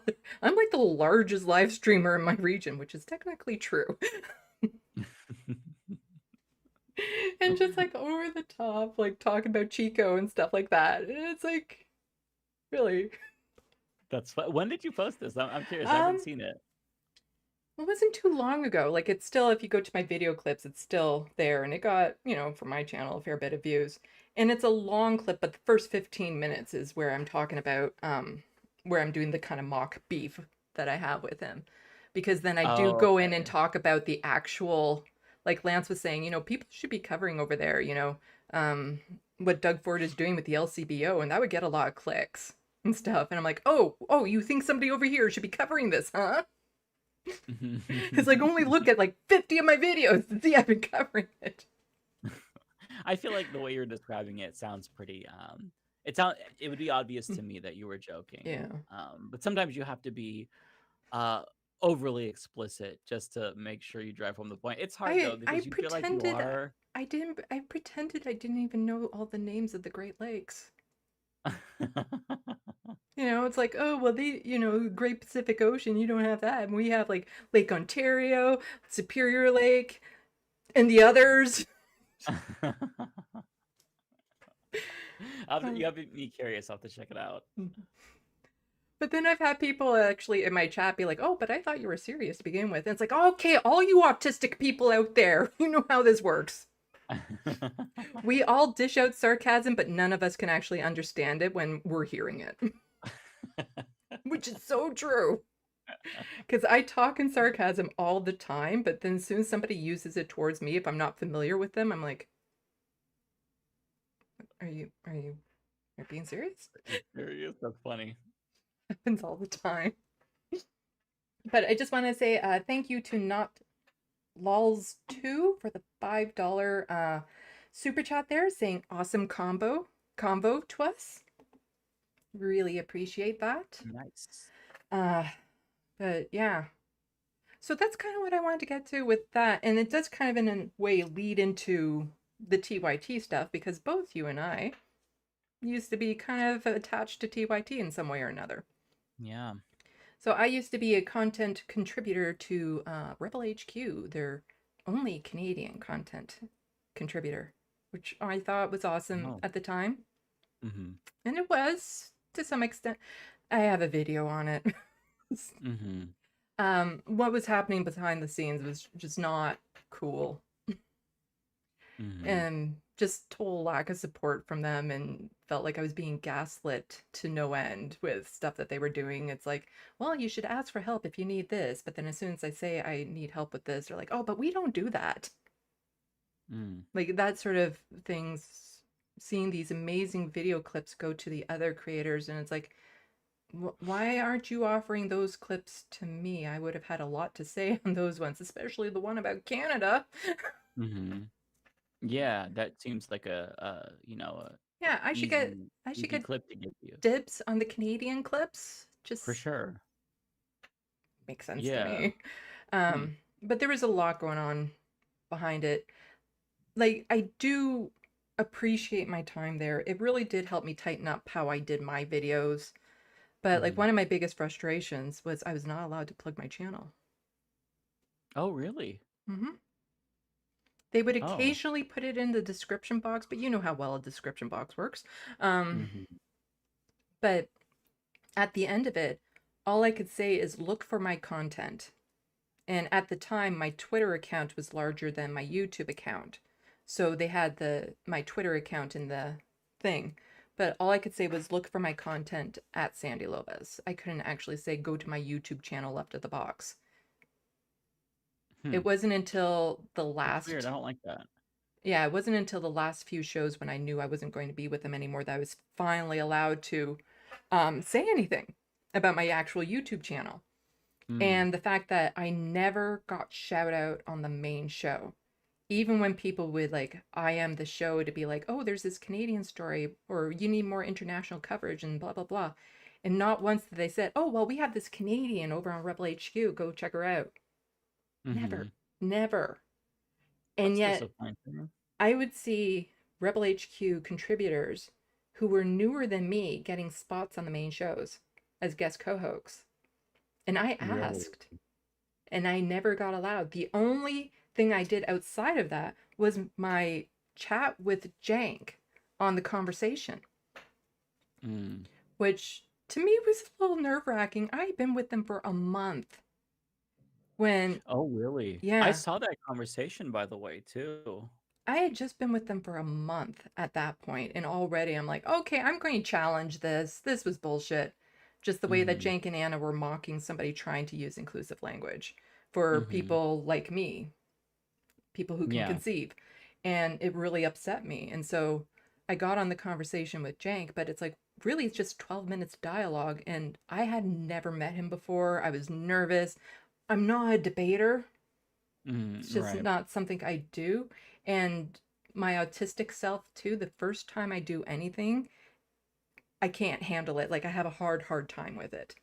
And so this Mm-hmm. was like my first time talking to him, having a sort of debate type style thing. And it took me over a year to actually rewatch that video. And it's like I didn't Mm. do bad, but there was Yeah, I thought you did so fine. much I have wanted to say. And so even at the end of it, I felt like he still dismissed it. Like, well, there's not really that many of you, are there? And it's Mm-hmm. like, well, how many does it have to be before you care? Before it's Yeah. important. Um, Mm-hmm. so, but I used to think really good things about them, but at some point you got to let go and be like, okay, they're not the same people that they were, at least not Mm-hmm. how I saw them. Like they might have been always these people, but now they're presenting in a different way that is actually harmful to the trans community, to people who are non-binary like me, to the queer community in general. Because I told Jank at that time, like I indicated to it, I thought I said it very directly, but I guess I didn't, where it's like you are losing your LGBTQ plus audience, Mm-hmm. because I had so many friends that are like, I can't handle watching them anymore who are queer. Mm-hmm. And I hinted at it, but I don't think I directly said it to him. Um, but it's like, you know what? At this point now, I'm just going to take credit that I scared him off. Because Mm-hmm. ever since Yeah. then, he has not talked to a non binary or trans person about our issues since. Like, Yeah, yeah, trans it's not people, good. yeah, trans people to Jank is like what Sam Cedar is to the right. Mm-hmm. It's just this, oh, I'll debate anyone. Oh, but here are all these, non-binary and trans people being like, we'll come on the show and debate you. Mm-hmm. Crickets. Yeah, it doesn't make any sense to me because he's not necessarily one to shy away from debate. He's Mm-hmm. always brought on people who he's disagreed with. And he brings on Ben Glebe, for example, and they have really heated debates about Israel Palestine.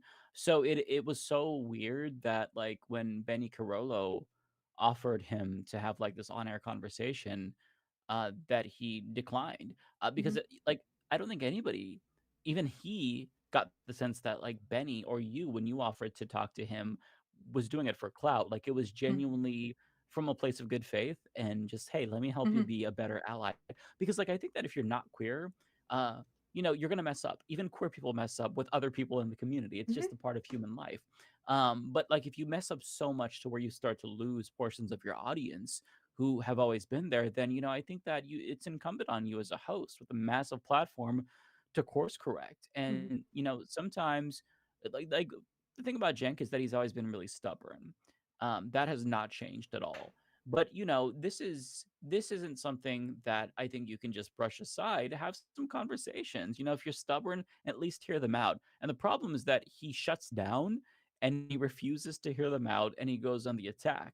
And Mhm. that's really annoying. And one thing that bothers me about the recent, this new era of TYT is that I feel like they extend a grace to right wingers that they don't offer to, their own colleagues and trans people. Like Anna Kasparian put out a tweet the other day that I just kind of like rolled my eyes at, where she was like, I think we should just not assume the worst about people and assume they're coming from a place of good faith. And it's like, well, okay, you say that about like right wingers, but what about like your colleagues? Like, as you said earlier, Mhm. when I had reached out to her in good faith, about the whole birthing person thing, not to rehash that, she shut down, Jenk attacked Emma.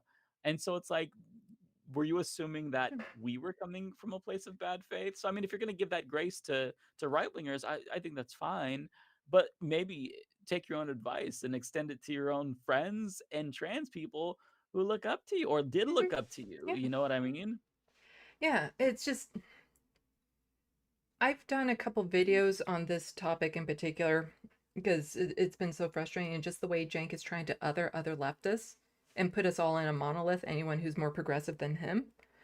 And it's so frustrating to see it go down this route. And it's like he's just refusing to listen at this point. He knows. He's just refusing to listen. And like the fact that he does a lot of the face punching and then gets upset when somebody punches him in the face type thing, like when it comes to Yeah. insults. Like, and I featured that on some of my videos where here's just some random person who challenged him on Twitter with a small following, and Jank just unleashed on them, calling them names and stuff like that out of nowhere. Mhm. And then all of a sudden, Lance does the most milk toast kind of like, "Mm, this was bad," and Jank be like, "He was calling us fascists." It's like, what? Yeah, it just it's so irrational and even uncharacteristic. I mean, Cenk has always had some weird takes and bad takes that I disagree with, but I feel like lately, it's getting worse. And I know, like last year when the whole birthing person kerfuffle had happened, he was mad because a lot of us on the left were publicly saying, you're kind of abandoning your principles. And he made a comment, something to the effect of, I'm paraphrasing, okay, well, if you saying that we sold out, then when we don't sell out and we're still progressive, will you apologize? And it's like, a year later, you're kind of going down a bad path still. I mean, that the conversation with Francesca Fiorentini about the trans athletes was so frustrating because Yeah. immediately when she brought it up and presented a humane, reasonable argument, you could just tell he shut down. He wouldn't Hmm. hear it. And again, like Cenk, to his credit, he's not afraid to debate. He goes on Piers Hmm. Morgan and deals with the most unhinged, Zionist folks. So it's weird that like he has this blind spot and doesn't seem to want to correct it. Hmm. And I think that part of it is that he feels a little bit burned because this is the one issue where he got probably the most pushback of his career from people who he's aligned with. But it genuinely never came from a negative place. Like, I speak for myself and at least people, on the leftist mafia, because we were kind of at the center of this, but like all of us were coming from a perfectly good faith position. And it was all about like constructive criticism. Hmm. I had used multiple examples about how Cenk had reached out to me because I had said something that was a little bit incorrect about Wolfpack. And I brought on the Wolfpack coordinator on my show to, correct the record and stuff. So, it's just about, hey, man, we hold people accountable and sometimes we mess up, sometimes we correct. Maybe we should listen and hear each other out. But it's just like whatever it was, he just like shut it down and didn't want to listen. And it's still frustrating till this day. And I genuinely like I hate the direction that they're headed in with the tough on crime. And the more you hear um Anna talk about how, hey, the other side's not so bad. It's actually freeing to not think that they're evil people, and maybe we should hear them out. And the more she, it seems to double down on these attacks on the left, like she takes little pot shots in her tough on Hmm. crime stories, and it's like it feels like they're shifting because they're they're giving more leeway to people who they've been, opposed to instead of the people who they've been closest to. And that's what's always been so weird to me. Hmm. Like for me, if David Dole, for example, criticizes me, which we've had disagreements in the past about certain things, I take his opinion more serious than like a conservative who criticizes me because at least I know for sure David Dole is coming from a really good place. We've been friends for years. I've known him for years. He's known me. So, it wouldn't make sense for me to think, oh, well, we should actually listen to the opinion of the right winger, who I don't know necessarily, who oftentimes makes bad faith arguments more than my own colleague. And that's what's so baffling to me, Mhm. is that I don't understand why they've taken this position and they've gone so defensive. But Mhm. I appreciate people like Francesca and and John Iadarola like pushing back, and Jordan Uhl too. I give Jen credit for still platforming these people, but I just wish that he wouldn't talk past trans people, and that he like talk to a trans person. Mhm. That doesn't mean he's gonna agree. Like I don't expect him to agree, but like how ignorant he is and his refusal to hear their perspective is so frustrating to me. Mhm. Yeah. So speaking of which, I do have that clip that we can go over, although I think we said a lot of what we were going to say about it. But there were other Yeah. things in it that were just kind of like Mhm. frustrating. So before we get to that, I just want to thank Andrew S. who for the $20 super chat. Using this money, I was going to give to Matt Binder to help out Sandy. Well, suck it, Matt.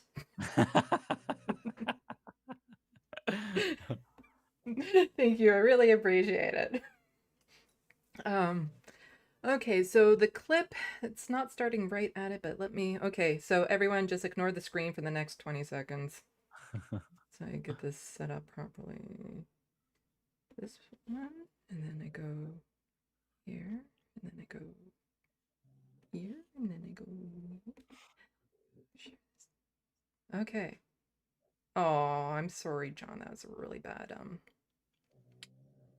image there. Am I in the right screen? Because I seem to be missing our images. Oh, right. I'm not sharing it yet, am I?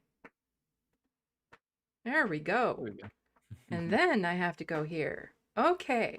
So are you seeing this? No, I I need am. to. Okay, yeah, I'm streaming the right one to you. And they're seeing it, and I'm sorry, this is where I stopped it. That's a really bad expression on John. Um, yeah, I have this all set up in a different layout on my OBS, and this needs to come up a bit, I think. Sorry, as I do this live for everyone to see.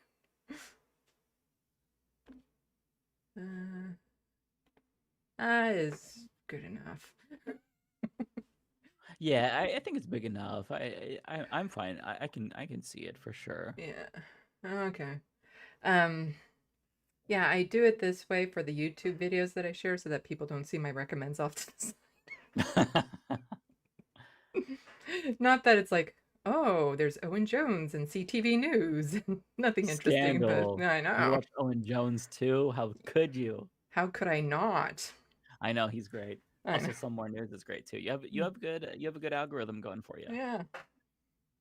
Uh, okay, so we don't need to watch the beginning first few minutes because they're just kind of giving a rundown of the issue. And the issue, which is really not, shouldn't be an issue, was a boxer in the Olympics who was assigned female at birth, is a woman, is a cis woman, identifies as a cis woman, won at boxing.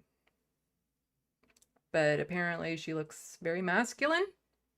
And according to some sketchy test, they said, oh, well, she has XY chromosomes, therefore she's a man, even though that was done by a different organization that didn't like her because she beat one of their Russian boxers. Hmm. And that was done after she had already won the medal and blah, blah, blah. She's a woman.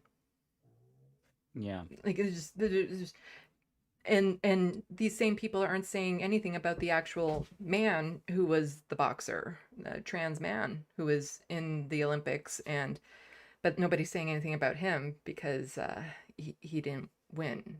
He got More eliminated like at conspicuously, 16th or something. yeah, more conspicuously, nobody said Hmm. anything about the guy who was convicted for raping a 12-year-old. Yeah, that one too. That to me, biggest scandal. Yeah, yeah, How that could we was. not be outraged about that? I mean, Sorry. you're transvestigating uh, a woman, but you're not like asking questions about qualifications when it comes to that. I mean, that to me is crazy that people didn't talk about that. Yeah, it is just there's so like it's just so frustrating when it's like there's so much that was getting missed in the story. Like if you look at Iman's history and how she got to where she is, it's actually a very inspirational story. And then Mm-hmm. that totally gets erased. The fact that in Algeria, um, people are illegal because everyone's talking about there's no such thing as an illegal person, especially when it comes to undocumented people in the United States. Yet in Algeria, Mm-hmm. it is illegal to be a person if you're trans. You know, Yeah. like it's Yeah. just where's the dialogue about that? Um, Mm-hmm. like I don't know anything about her personally. She could be transphobic. No, we don't know. But that's the thing. It Right. doesn't matter. It doesn't Mm-hmm. matter because Yeah. how she was being attacked was not okay. And I hate how, people are saying, well, they're accusing her of being a man. Like being a man is a bad thing, Mm-hmm. or it's just the Olympic game of moving the goalposts because oh, well, in order to be a woman, you have to be assigned female at birth. You have to have a uterus and ovaries. Okay, well, she does. Oh, but now there's this Mm-hmm. XY chromosome, potentially, maybe, depending. Mm-hmm. Um, and even if she did, there's like 26 different types of chromosomes a person can have. Mm-hmm. Like, it's not just XX and XY, there's 26 roughly variations or something like that. Like, there's actually an astonishingly high amount of Mm-hmm. types of chromosomes a person can have.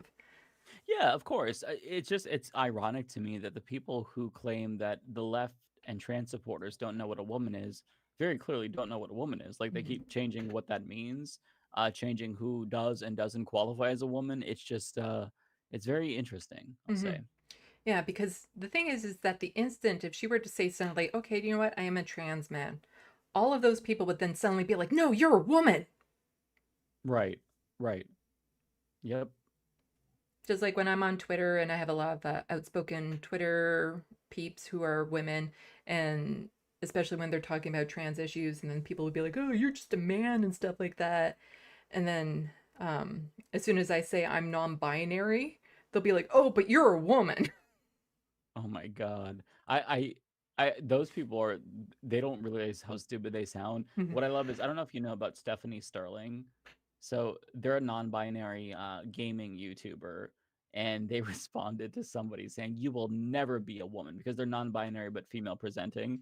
And they were like, well, of course I won't be a woman because I'm non-binary, you fucking idiot. And it was just such a hilarious clapback because this person thought that they were owning them, but no, they looked so stupid. Yeah, that's the thing. A lot of people looking at me, you wouldn't know I'm non-binary, but it's funny. Like there are times I wish I could present more masculine, like just drop my voice, maybe cut my hair and do my makeup differently, because there's sometimes I just feel like getting that out. Um, Mhm. but for the most part, I present female, and so it is a little bit more interesting when it comes to these issues, like because they're like, well, since she can't be a woman, therefore she must be a man. Well, it's like actually there's something else too. Mhm. Yeah, I hate that it's such a big topic of discussion. Like, Mhm. we shouldn't be concerned with other people's genders, just our own. You know, Yeah, let's all mind our own yeah, business, yeah. and let's just let people be people. It's so crazy. Like the whole scandal about Khalif, possibly being assigned male at birth. It's like, listen, if Khalif was a trans woman, that's not scandalous either. Like Mhm. nothing about this is what she's doing is scandalous. Like the Yeah. scandal is that you are being transphobic. That's the Mhm. scandal. Yeah. Oh, there was something else in my brain about this specifically and just the way that it gets framed that bugs me. I might think about it as we go along. I did a live stream about this issue. My last live stream, I covered this issue in great detail for people who are interested. Um, but let's get to the clip and let me know how volume is for everyone, both you and the Sandbox. Okay. This is a massive thing, but what do you think? Okay, so first let's discuss how all this came about in the first place. That'll show you exactly why So this we don't nonsense get any story audio from came. my end. I'm not sure if it's same for the chat. Well, I'm hearing audio. You might have to. Sometimes it doesn't give you the option to share audio on StreamYard. You might have to Hmm.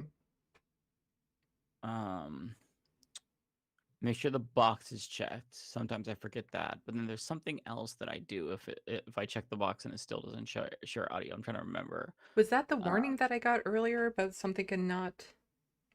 oh, that could be. Yeah, it could be. So you might Okay. just have to reshare it. and click the share audio button. Like stop the Okay. sharing entirely and then just reshare it. Okay, I'm going to switch to a different screen for everyone right now, so I will be right back as we figure this out.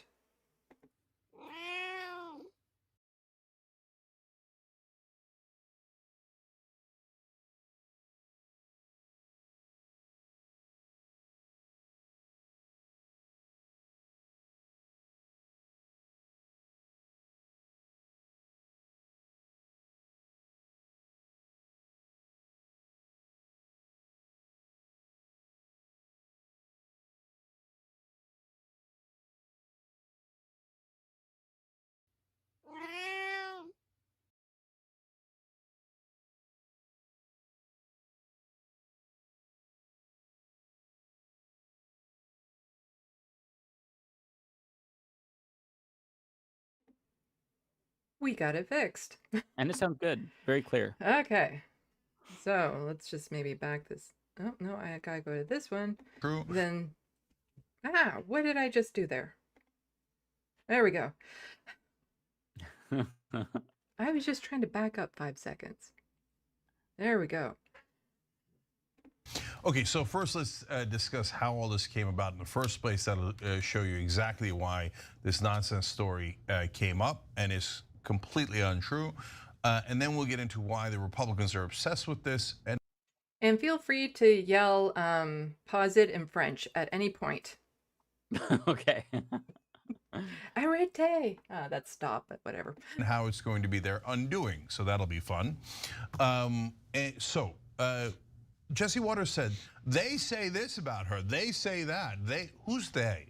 So I was curious, who's saying it? Because if it turns out she failed a test, and this to the great frustration of a lot of people on the left, I do think past high school that it's okay for organizations, whether it's professional organizations or the Olympics, to do testing and to say, hey, we're going to even exclude trans athletes. Okay, so that happens already. That's yeah, the Jeff thing. Waldorf has a really great video about testing, and how misogynistic it is, and how much it hurts women, and how men are not subjected to testing. Yeah. Very, very, I highly recommend that video because he goes really in depth into that. Where Cenk is just wrong about this. Yeah, like this already happens, unfortunately. Yeah. Well, we'll get to it. A lot of the people on the left will disagree with me on that. Some of you, obviously, some folks on this panel disagree with that. So I'll come back to the politics of that in a second. So did anybody do that in this case? No. So the people, who was the they? It's IBA that John told you about, and their president, Umar Kremlev. Now, why would the IBA care? Why would Kremlev care? Well, it turns out this boxer beat a Russian female boxer right before the last competition where the Russians really wanted to win, okay? So all of a sudden, the Russian leader of the IBA says, oh, well, golly gee, I think she might have failed the test. And the other competitive person that might beat the Russian athlete as well. You wanna know who not only the largest, but the only sponsor of the IBA was in that event where they claimed that she failed this ambiguous test that they've never actually shared publicly? Gazprom, a giant Russian oil company, okay? Do you wanna know where this news story was leaked to? It was TASS, a Russian news agency. And when I saw that, I was like, wait a minute, I thought we weren't paying attention to the Russian news outlets anymore. I thought they were propaganda, etc. Okay, we don't need to hear about him just saying, yeah, it was a Russian conspiracy. Let's see. Where does he get into? Maybe you should go to Francesca, if you can see it in like the little, if you scrub and you go to her, I think that's where it starts, where she kind of makes her case. Republicans think it's a good idea to focus on the potential testicles of an Algerian boxer? Have at it, Hoss. I can't, go for it. You look like the important thing in the world. Does she have potential testicles or not? Go ahead, here's some more rope, hang yourself, go for it. Okay, politically speaking, this is so dumb of the right wing to focus on this. Then why are you focusing on it? Yeah. Well, why, Cenk, are you focusing on this so much too? Just saying. He says some stuff later on that kind of gets me to that point, and it's just like, okay. So please keep going. Yeah. I mean, my opinion on this, I think it's important to know the IOC basically called the IBA out on that. They issued a statement that said effectively and exactly that, Cenk, that like this was a unilateral decision made by one guy, and no one's seen those tests. But I will say, and I will push back, because I do feel like some of the anti-trans athlete speak is a slippery slope into broader anti-trans behavior, and also policing of athletes writ large, beyond Khalif. Earlier this week, a rugby player for the American team, Ilona Maher, was called a man because she's 6'6" and a massive unit. And she successfully helped that team win bronze, the very first time an American team has won a medal in rugby. And she was called a man. Why? Because she's big, because she's a rugby player. And so when we start to say that trans people can't play in Olympic sports, right? They can't play in the sport of their chosen gender. Then we start to, everyone becomes a cop, and everyone starts to look at everyone's makeup and their muscles and their cheekbones and what looks different and what they think in their subjective mind a woman or a man should and does look like. And so I just want to say that sometimes when we traffic in these ideas that trans people should not be able to participate in sports at these levels, it does lead to things like Jesse Waters openly saying that on primetime television.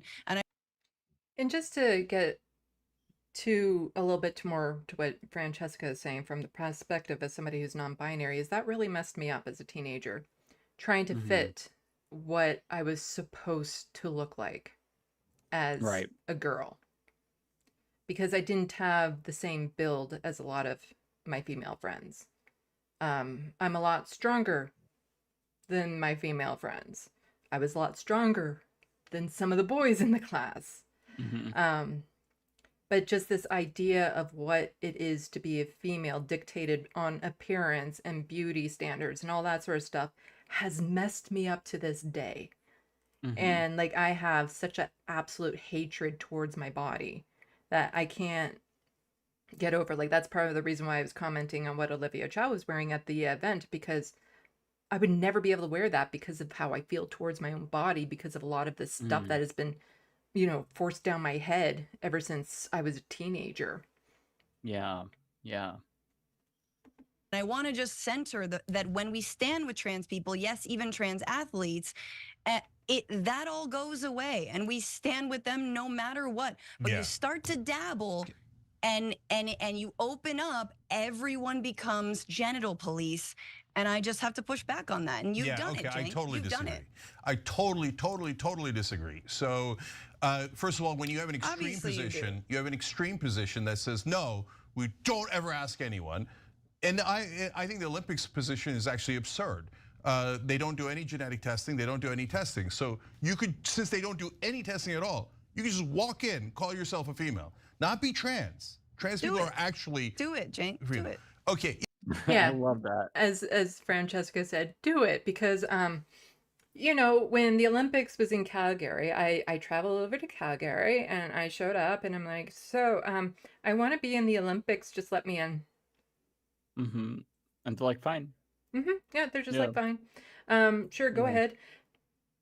You don't get to the Olympics unless you've already gone through so many different organizations that so many of them do that sort of testing, especially in Algeria, where you're not allowed to be trans. Like, you are trans, people are trans, but you're not allowed to be public about that. You know, like, you don't get to the Olympics through all these other organizations without all of that testing going on ahead of time. That, you know, sometimes inappropriate, sometimes not. Yeah, you just don't show up. And then he's bought into this caricature that the right has created, where it's like, oh, well, if you're not good at sports, but you know you want to dominate, all you do is you put on a wig and you say you're a woman, and then you're let in immediately and you dominate that field. That's not how it works. And even Ben Shapiro admitted that this isn't how it works, because Lady Ballers, his transphobic film, which is basically a ripoff of Joanna Man, Like he admitted that he wanted that to be a documentary, but he couldn't because sports wouldn't require them or wouldn't allow them to just say that they're women and compete because there's so Mhm. much more requirements than just gender. There's so many different types of criteria to qualify. There's skill level. And the fact that like a cis dude is like, oh, I could just dominate, boxing if I went in there in women's boxing. No, you wouldn't. You would get your ass beat. Look how Mhm. out of shape most of us are. Like it's just there's so many assumptions baked in, all of them based on uh myth Mhm. from the right that he has clearly bought into. Mhm. Yeah, and one of my frustrations, well, one of my many frustrations with all this topic is when people were pointing out all the people who had beat, um, I'm horrible with names. How do you say her name? I think it's Amani Khalif. Imani Khalid? Yeah, I hate when people go to the default, look at all these women who beat her, so therefore that's somehow validating her as a woman because other women can beat her. Right, And right. I hate that negative spin on things, or the fact that Mhm. no, trans women should be allowed to compete because look at all these other women who have beat them. Like somebody said, there's no trans women in the Olympics because none of them are good enough. Mm. And I hate that framing because there's a whole reason why. Like there's so many reasons why a trans woman might not be able to like get to that level to begin with because Mhm. first they have to get through all the harassment and the testing that would happen at the lower levels. But it's because of people like Jank too. What trans woman would think a gold medal would be worth the harassment, the vitriol, the absolutely being blasted on a global scale they would receive for just Mhm. competing in something they're passionate about? Right. That's what people don't think about is that there's this again, it's based on a myth. Like, Mm-hmm. to the extent that trans athletes exist, it's such a small portion of the population. Like in Kentucky, for example, there is one known trans athlete at the middle school level. I think it was in all of K through 12. Her name was Fisher Wells, and she helped form her girls' hockey team. There wasn't a lot of interest, but she got her friends to rally, and then Republicans decided to pass a law banning trans athletes from sports. And since she was literally only known trans athlete, she actually showed up to testify. And she's like, "Hey, I really enjoy this sport. My friends like it. We're getting really good at it. Without me, the sport wouldn't even be offered at our school because there was no interest in it until I got my friends to join." And then they banned her from it. Like Mm-hmm. when we talk about trans athletes, like that's the reality of trans athletes. Like it's not this cartoon character version that you see on South Park where this muscly man puts on a wig and he's like, "Yeah, I'm gonna box these women and take home the gold." Like that's not Mm-hmm. reality, And we don't have data on this, but like the limited information that we have, um, basically, if you're on 2 years of HRT, whatever supposed biological advantages that people assume exists, like it's wiped out. Like Mm-hmm. you are, for all intents and purposes, you are literally the gender that you identify as. Physically, mentally, you are that. Which is why Mm-hmm. we say trans men are men, trans women are women. But they don't see that way because again, like Cenk has bought into this picture presented to him by the right. And he doesn't understand that you can't be a good ally or an ally if you accept that premise. You have to reject the premise and say, no, we're not going to focus on trans athletes. That's such a small percentage of the population. There's less than 200 entirely in the entire country, in the United States, like both at the collegiate level and K through 12, less than 200 known trans athletes. So it doesn't make sense to fearmonger about them and create Mm-hmm. legislation on them. This is, as Francesca said, this is a way to get people's foot into the door and accept the premise that trans people are bad and pose a threat in some way. It has to be rejected. You have to combat that misinformation, especially if you have a big platform like Cenk. And the fact that he's not doing that is the problem. And he doesn't understand why people think he's a bad ally or not an ally if he has one foot in the door for trans rights and one foot out of the door. But he thinks he's saying, well, yeah, I support trans people. Um, but he doesn't get why we think it's not good enough to say, well, also, I accept this premise from the right. I accept, them trying to pull people into transphobia by ginning up fear about trans athletes. he doesn't get it, and that's where the disconnect is coming from. But because he's not willing to have these conversations, and he's not willing to talk to an actual trans person who has this lived experience, that's why he kind of keeps doubling down and isolating himself further from the left, when this can be corrected if he just Mhm. has an open mind and talks to somebody. Like, it's not actually that complicated. I think he's a smart guy, he can get it, Mm. he just doesn't want to. He's being Yeah. purposefully obtuse, and it's so frustrating to see. Mhm.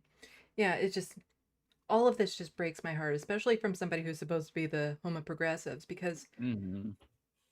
all of the trans women out there that will hold themselves back from succeeding, afraid to succeed, because if they do, this is the type of treatment they'll get. Yeah. You know, Yeah. even worse, because there were people coming to Khalif's defense, but that's only because she is a cis woman. Whereas if she had been a trans woman, a lot of these people that were still coming to her defense wouldn't, and would actually say, Yeah, you know what, no, 100%. you don't belong there. Yeah, Which is just 100%. so sad. And it just, you know, I want to see people just excel and do, you know, live their full lives and all that sort of stuff. And if they're really good at Olympic sports or sports in general, they should be allowed to play and see how far they can go, instead of constantly being forced to hold themselves back because of people like Jank out there who say you aren't deserving of it because blank. Mm-hmm. Yeah, and like, the reason why you have to reject the premise of sports, as I was alluding to earlier, is because most people are not athletes. So it logically follows that most trans people, statistically speaking, they're just not athletes, right? And the problem right now is that, like, this is such a big issue when, like, the experience of a trans person is them, like, just existing right now. Mhm. Like, I have a niece who's trans, and like, her just using the bathroom at school is the biggest problem. She doesn't want to go because she's horrified. Mhm. So like, that's really what trans people are dealing with. That's Mhm. the experience right now, making sure that they can continue to get access to HRT. Like, it's not, oh my God, I'm trans. Now, ooh, now I get to go dominate a sport. Like, Mhm. it's so comical and unrealistic. And the fact that Jenk isn't helping us fight that misinformation is what's really, really disappointing. Mhm. Yeah, like I've had friends who are trans women who want to go to the makeup store, and they want me to go with them so that they Mm-hmm. have like that flank and that cover. Um Also, they know I wouldn't hit like a girl if it ever came down to it. Um but it's like sad that in this day and age still they feel the need to go to the store and bring somebody along with them, almost to validate and justify their presence in that store. Right. Which is something cis people do not have to think about. I've never Yeah. had to think about this. I've never had to think about, Mhm. oh, should I bring a friend with me, as I'm picking out like Mhm. men's clothing so that way I feel like valid. Like, this is something Well, that I don't have to think about. the thing is even when I pick out men's stuff, nobody bats an eye at me because Mm-hmm. I'm presenting female going towards male stuff, where there Mm-hmm. seems to be a certain level of acceptance towards that. Mm-hmm. Yeah, that's true. Yeah. And like, just again, this whole thing about like Jank upset. There are things that I now have to think about, especially if I were to go to the States, that I never had to think Mm-hmm. about before. Right. My passport has gender X. My birth certificate has gender X. My driver's license has gender X. That might get me in trouble should I go down to the States and have to show my ID, Mm-hmm. depending on which state I'm in. Yeah. So then how would I go to the Olympics and just show up to the Olympics and be like, yeah, I'm gender X, okay. Mm-hmm. What Right. team do I get to go on? It's just, Yeah, I mean, this is something that people don't even think about, like non-binary athletes and whatnot. mhm, Like, if you enforce these stringent standards on what femininity is, you don't mhm, just hurt trans women, you hurt cis mhm, women, and you hurt non-binary people. Like, yeah. where do they fall in your category of femininity and masculinity? Because a lot of them don't necessarily present masculine or feminine. A lot of them are kind of like in the middle. Mhm, A lot of them present as a little bit of both, or sometimes it's more fluid and they change it. So like, we have to be accommodating to people with different experiences and mhm, identities, and I feel like this movement to expand what's socially acceptable and what we include and who we include that's not radical. And if it's Mhm. radical, then so what? I'm a radical, I guess. Like I Mhm. care more about human rights than what is or isn't politically expedient. I'm not a politician. I'm a podcaster. I'm a commentator. So I'm not going to take a position that I think is I'm not just going to take a position because it's popular. Like I couldn't care less. Like I'm not a populist. I care about what's right. Mhm. Yeah, there were or are, I guess currently still, a few non-binary people in the Olympics, but they're on team sports. Oh, And okay. Okay. they were all assigned female at birth, and they are playing on the women's teams. So I see. again, no attention is given to them whatsoever. Even if their team were to win, they still wouldn't get singled out, Hmm. because it was the team Yeah. that won and not them individually. But there are a few non-binary people, I believe, in the Olympics. There was a list that I was looking at earlier Oh, that that's listed cool, them. actually. One of them is Canadian, I believe. Anyway. Oh, okay. Yeah, all right, well, you could say it, but then what's Go going to play happen? rugby, man. Somebody's Let's going to see. do Go it, play rugby. and they're going to get away with it, and then everybody's going to be furious, okay? It's, all right, I can't stand it. And it doesn't help trans people at all to have these extreme positions. Oh, yeah, don't test anyone, just take their word for it. Okay, nobody says don't have no tests at all. Like, even on the left.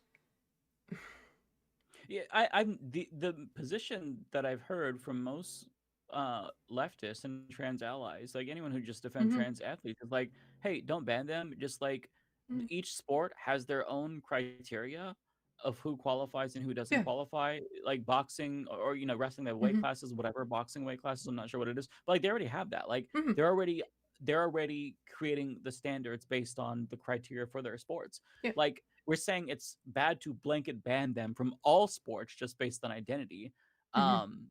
And that's the problem. Yeah. It fosters transphobia, especially like if you're a high school girl, like you're just trying to make some friends, like to get Mhm. banned from your sport, that's just cruel. Like it's a sport is a game. It's Yeah. supposed to be fun. It's not supposed to be like so stringent that like you start fostering discrimination against trans people because of it. Like I'm sorry, like I don't Mhm. give a fuck about sports. Like it's preposterous to me that we have to turn everything into a us versus them Mhm. situation. And I get that's what the right Mhm. wants to do with everything, but I mean it's incumbent on us to not fall for their Yeah. bullshit and their divisive politics. And again, to me, my frustration with Cenk is just his idea of him trying to make what he considers more progressive than him into this little box of like, these are radical leftists that are horrendous, where it's like, no, we're not a monolith on the left. Right. Yeah. We fight with each other all the time. Yeah. Unfortunately, a You're little bit too fighting much with of land. them. No, I'm just kidding. I'm I just know. kidding. Totally. He knows nothing over on the coast. All that ocean air gets to his brain. Mhm. I think it's terrible politics. It's not an but extreme position. It comes from a position of human rights, and it does help It's all not a people. human right And to compete in the other gender's what you see there sport. is when what you just saw are women, are biological women being attacked for being trans because of the anti-trans athletic narrative that has already festered and has now come for these women. And so what are the women to do? Say, I'm not a man. In fact, screw, like, I'm not a trans man. Are you kidding me? No. We all stand in solidarity together. That's how we actually fight the right when it comes to their bull crap culture wars that lead nowhere, and it doesn't serve. Look, I understand, Cenk. You're in the majority. You're in the majority. I'm in the minority. Most people disagree that trans athletes should participate in Olympic sports. Most people don't agree with me. But hell, man, I'm willing to stand on a hill that is unpopular and fight for people and for their human rights. Yeah, look, we could spend an hour debating. And it is also a human right, because Right. it is like, no, not everyone has the right to attempt to go into the Olympics. Like, it's equal. It should be equal. So, no different rules for people who are trans women than if they're cis women or trans men or cis men. It should be the same Well, rules across the board. And that's where the human right element comes into it. yeah, he's missing the point. Mhm. Like, if I were to say, like, if I want to get married to my same-sex partner at a particular venue, and they say, I'm sorry, we don't offer same-sex wedding ceremonies. to you. Like you wouldn't say, "Oh, it's your human right to get married at that venue." No, no, no. The human right is that we are equal, right? And we're Mhm. not denied services or we're not denied participation on the basis of our identity. Mhm. That's where the human right comes in, like being discriminated against, like protections from that. That's where the human rights situation comes in. It's not, oh, this is a human right to play sport. It's a human right to be included. Mhm. And that's what I think he doesn't get. Yeah. Poor John. Yeah, Caught him in yeah. another Credit to both of expression. them.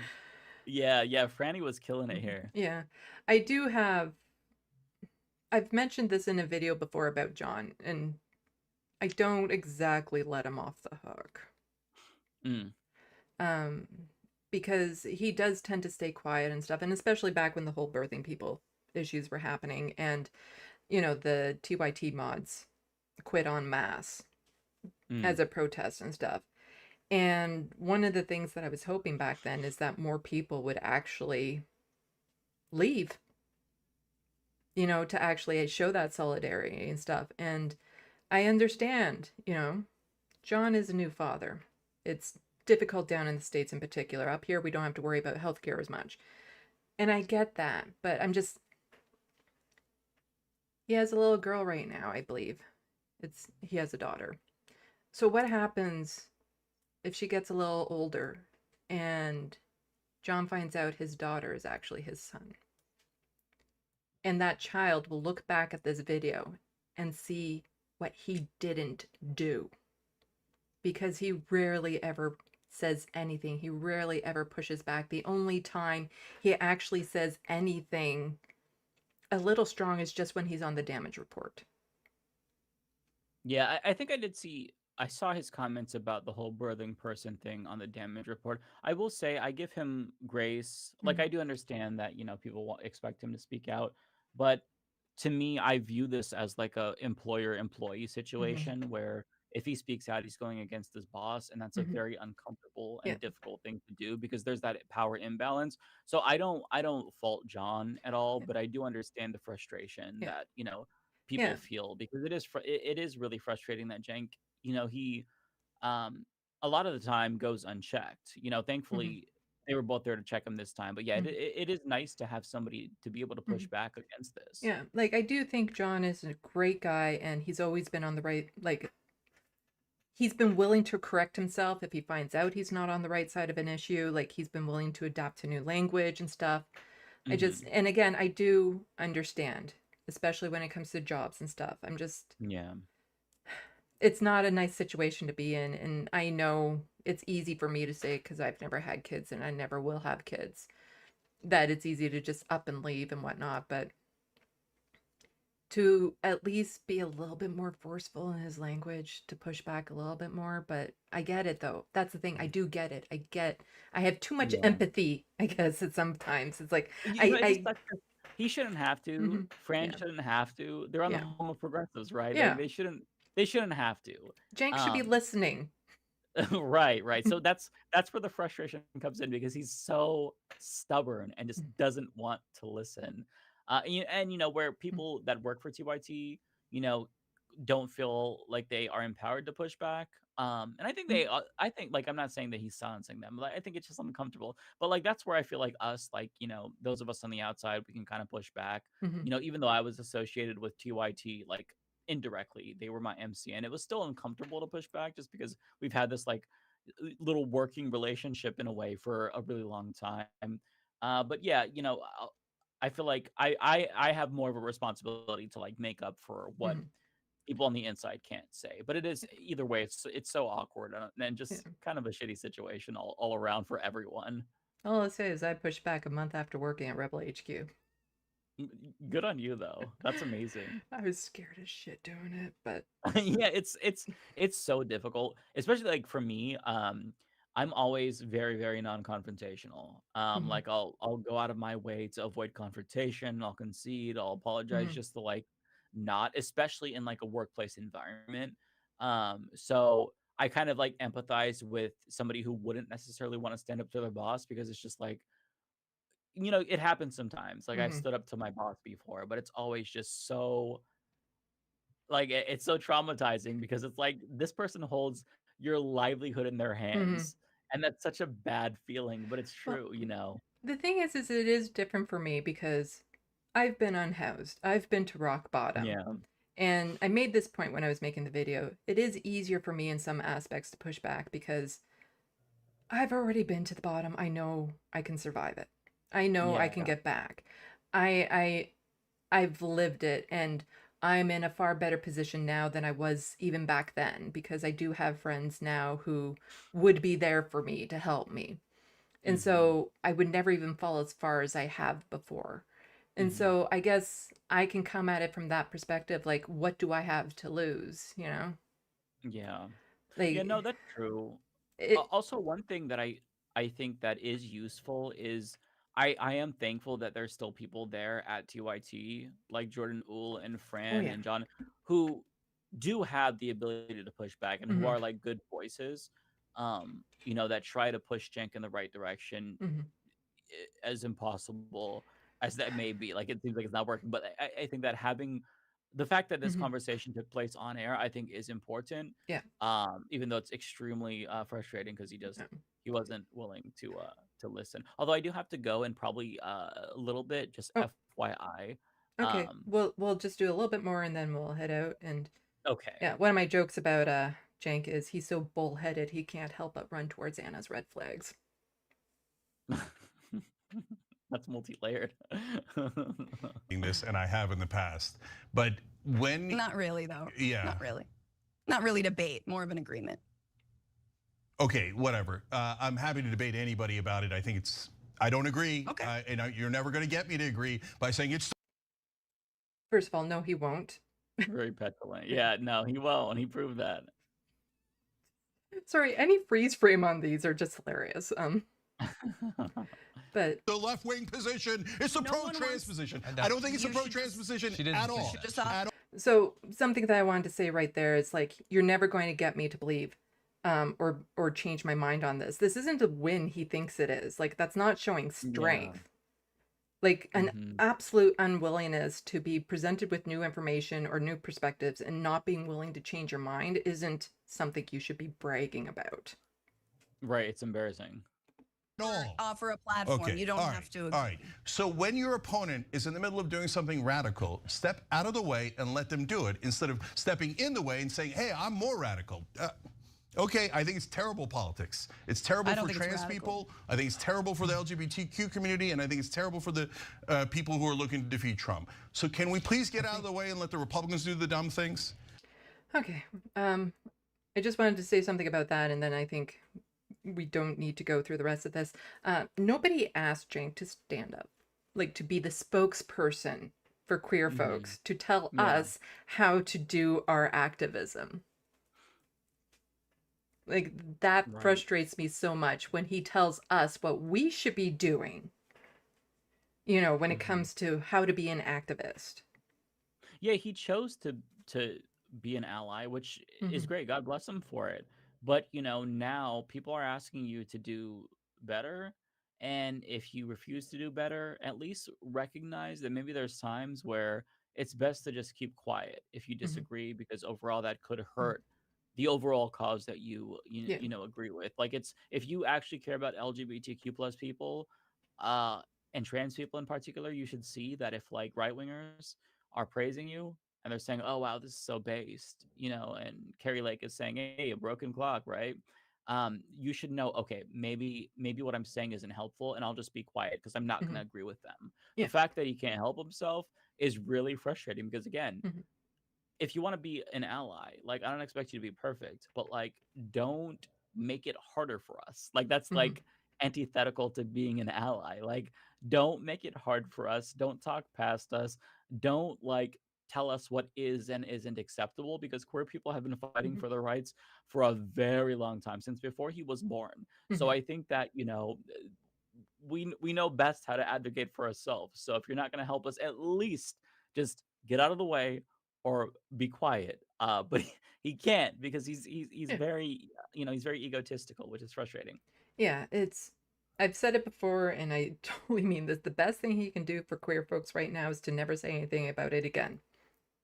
Right, right. I mean, if Just that means not advocating for us on other issues, hmm I'm fine with that. yeah, It's just at this point, just silence is the best hmm option because I'd rather like we shouldn't. If you're an ally, we shouldn't have to worry every time hmm you talk about trans rights. no, Like we there. should. Like I was watching a clip of him on Pierce Morgan, and the issue of trans rights came up, and I'm like, oh no, oh god. But he actually did fine. But it's like I shouldn't have to worry about that if you're an ally, right? No, I especially back when Anna was doing her whole birthing person thing, I used to get anxiety with seeing the tweets come out like, oh my God, what's coming out next? Or the next Right. video or something. It's like, oh my God, what did they say this time? Like I was actually getting anxiety about how they were doing this because so many people listen to them. And Right, it's that and thing where, liberals and lefties do, which yeah, is so devastating. yeah, because it falls into that thing of the first impressions, like people really like them. So they're Mhm. reluctant to change their minds. Yeah. Because well they inspired me, they did this and they did that and all that sort of stuff. And maybe it's just the autist in me, but I never I can't stick to that. Like Mhm. I judge a person on what they're doing now, not what they have done and the growth and all that sort of stuff. It's important, but if Yeah, somebody here changes, my opinion of them will change. that's the way it should be, right? To your point about, like, their audience and stuff, like, the reason why I was so outspoken is because, like, when Ben Shapiro says something transphobic, I'm not worried that a leftist or a liberal is gonna be like, "Oh, he has a point there." I mean, I am worried, to be Hmm clear, but, like, I'm not as worried as when, a progressive or a liberal says something transphobic because they have legitimacy with, with people who are more likely to be aligned with LGBTQ plus people and be pro trans rights. So, it can do real damage, which is something that we tried to communicate to them to no avail. Okay, well, let's get back to the two-person screen here. Then we do this. Two people. There we go. We're back to the two-person screen. Is this? Yeah, so I think that was like the main part of that video anyway. Mhm. But people can go and check out the full video. It is like a 20-minute long video in total, so it's a long video to just go over. But those were Mhm. like the key points I think I wanted to hit on anyway with it. Mhm. Yeah, the rest of it was fine. hmm And John Um, pushed back a little bit more as well in it. mhm. So, I'll give credit to John. Like, one of my frustrations working at TYT for Rebel HQ was I never got to meet a lot of them, or any of them, Yeah. like behind the scenes or anything, because a lot of these people I admired and I looked up to, and I would have really loved to have just maybe gotten to know a little bit or something, and I never got that chance. Yeah. I Yeah. did get invited to the 20th anniversary party, but I'm like, how do you actually expect me to fly out to LA to do this for Yeah, a that's a big party? ask. Yeah, that's a really big ask. Because I don't think they'd be willing to pay for my flight and also my hotel room for a couple nights Yeah. in order Yeah, to it's a do big that. But it's part a of me big wishes I could have gone because then maybe I could have connected with them and actually have been on any of their shows. Yeah, yeah. It's networking is hard when you're Mhm. like so far away. Yeah. Well, I wouldn't mind networking with David, but I know he's a little bit more introverted when it comes to that sort of thing Mhm. because he's Yeah. literally driving distance. Like, Oh, no kidding. yeah, I'm Oh, I'm that's in I the didn't know region that. next to Okay. him. Yeah, I'm in the region next to him. Oh, okay. That's cool. Yeah. Like if for me to go to Toronto for lunch or something like that is like no big deal. Really? I don't know. I would reach out maybe. I don't like putting that pressure on people. Yeah, I know. It's I'm the it's same way. weird. I feel you. Yeah, I like feel you. I'm because like I've told people who watch my channel before if I'm just out in public and they happen to meet me, it's totally fine to approach me and say hi and stuff. And that happened when I was like at the Pride Festival here in my region and stuff, or the Multicultural Festival and things like that. I go and volunteer. Totally fine if it just happenstance they bump into me to say hi. I'm totally fine with that. But if somebody be like, "Oh yeah, I live in your area. Let's go out to coffee," suddenly it's like, That's, I feel you. I know. I'm like I'm not necessarily introverted, but I do worry about like people who aren't as like extra. I'm not necessarily extroverted, but people who aren't as introverted as me. Like if Mhm. if I hit them up, that maybe it's like, oh, this is a lot. So yeah, I'm cognizant of that for sure. Yeah, no, it's just this weird thing like, okay, so is this it's almost like a first date feeling. Like, what if we don't hit it off? Or what am I supposed to say? Or how is Yeah, this supposed to yeah, go? Or what if I like totally give them a bad impression and they never watch my show again? Just like all this weird right. stuff. And so like I totally understand it. Like it's I would never be like, okay, yeah, no, we definitely should do this because we live in town unless we have that type of relationship to begin with. Yeah, yeah, I see. That makes sense. No, I feel you. I have Hmm. the same anxieties Yeah. with regard to like Hmm. socialization and whatnot. Yeah, like there are certain people that I talk to online that if they were ever in Toronto, then it's like, oh yeah, so we're definitely going out to lunch. It's just Yeah, yeah. because it's not like anybody would be traveling to Canada to come to my region. Well, you never know. You never know. Well, it depends if they're into IT or not. Yeah. We have Google. Oh, okay. Yeah, That's not nothing. we have a Google branch here in this region, the Canadian Google. Oh, cool. Silicon North is in this area. Well, that's cool. Yeah. Oh, thank you for the super chat, Cynthia R. The $2 super chat. Your advocacy is deeply appreciated. Thank you. Well, thank you for tuning in and sending the super chat. I really appreciate it. Yeah, I So, appreciate you. yeah, Yeah, I'm gonna have to dip out here, yeah, but I just want to say I'm so happy to finally meet you. yeah. I've been a longtime fan of your work. I think you're great, and I appreciate how outspoken you are. I think that a lot of people, myself included, can learn from you and learn to be assertive and stand up for ourselves. Sorry, my cats. This is when my cats start to get really hyper for the night. They're like, "What are you doing right now? Stop looking at those push pins like that." Uh-oh. Okay, so you want to plug anything before you Yeah, head out? yeah. Humanist report everywhere. Yeah. Yeah. Thank you all so much. Links in the description box, and I will also sign out because it is like 20 to 1 a.m. here. Yeah, I've kept you up so long. No, I'm a I've had a night blast, though. I person. This isn't appreciate a you. problem. Okay. Salut You à la take care. prochaine. And then I do this.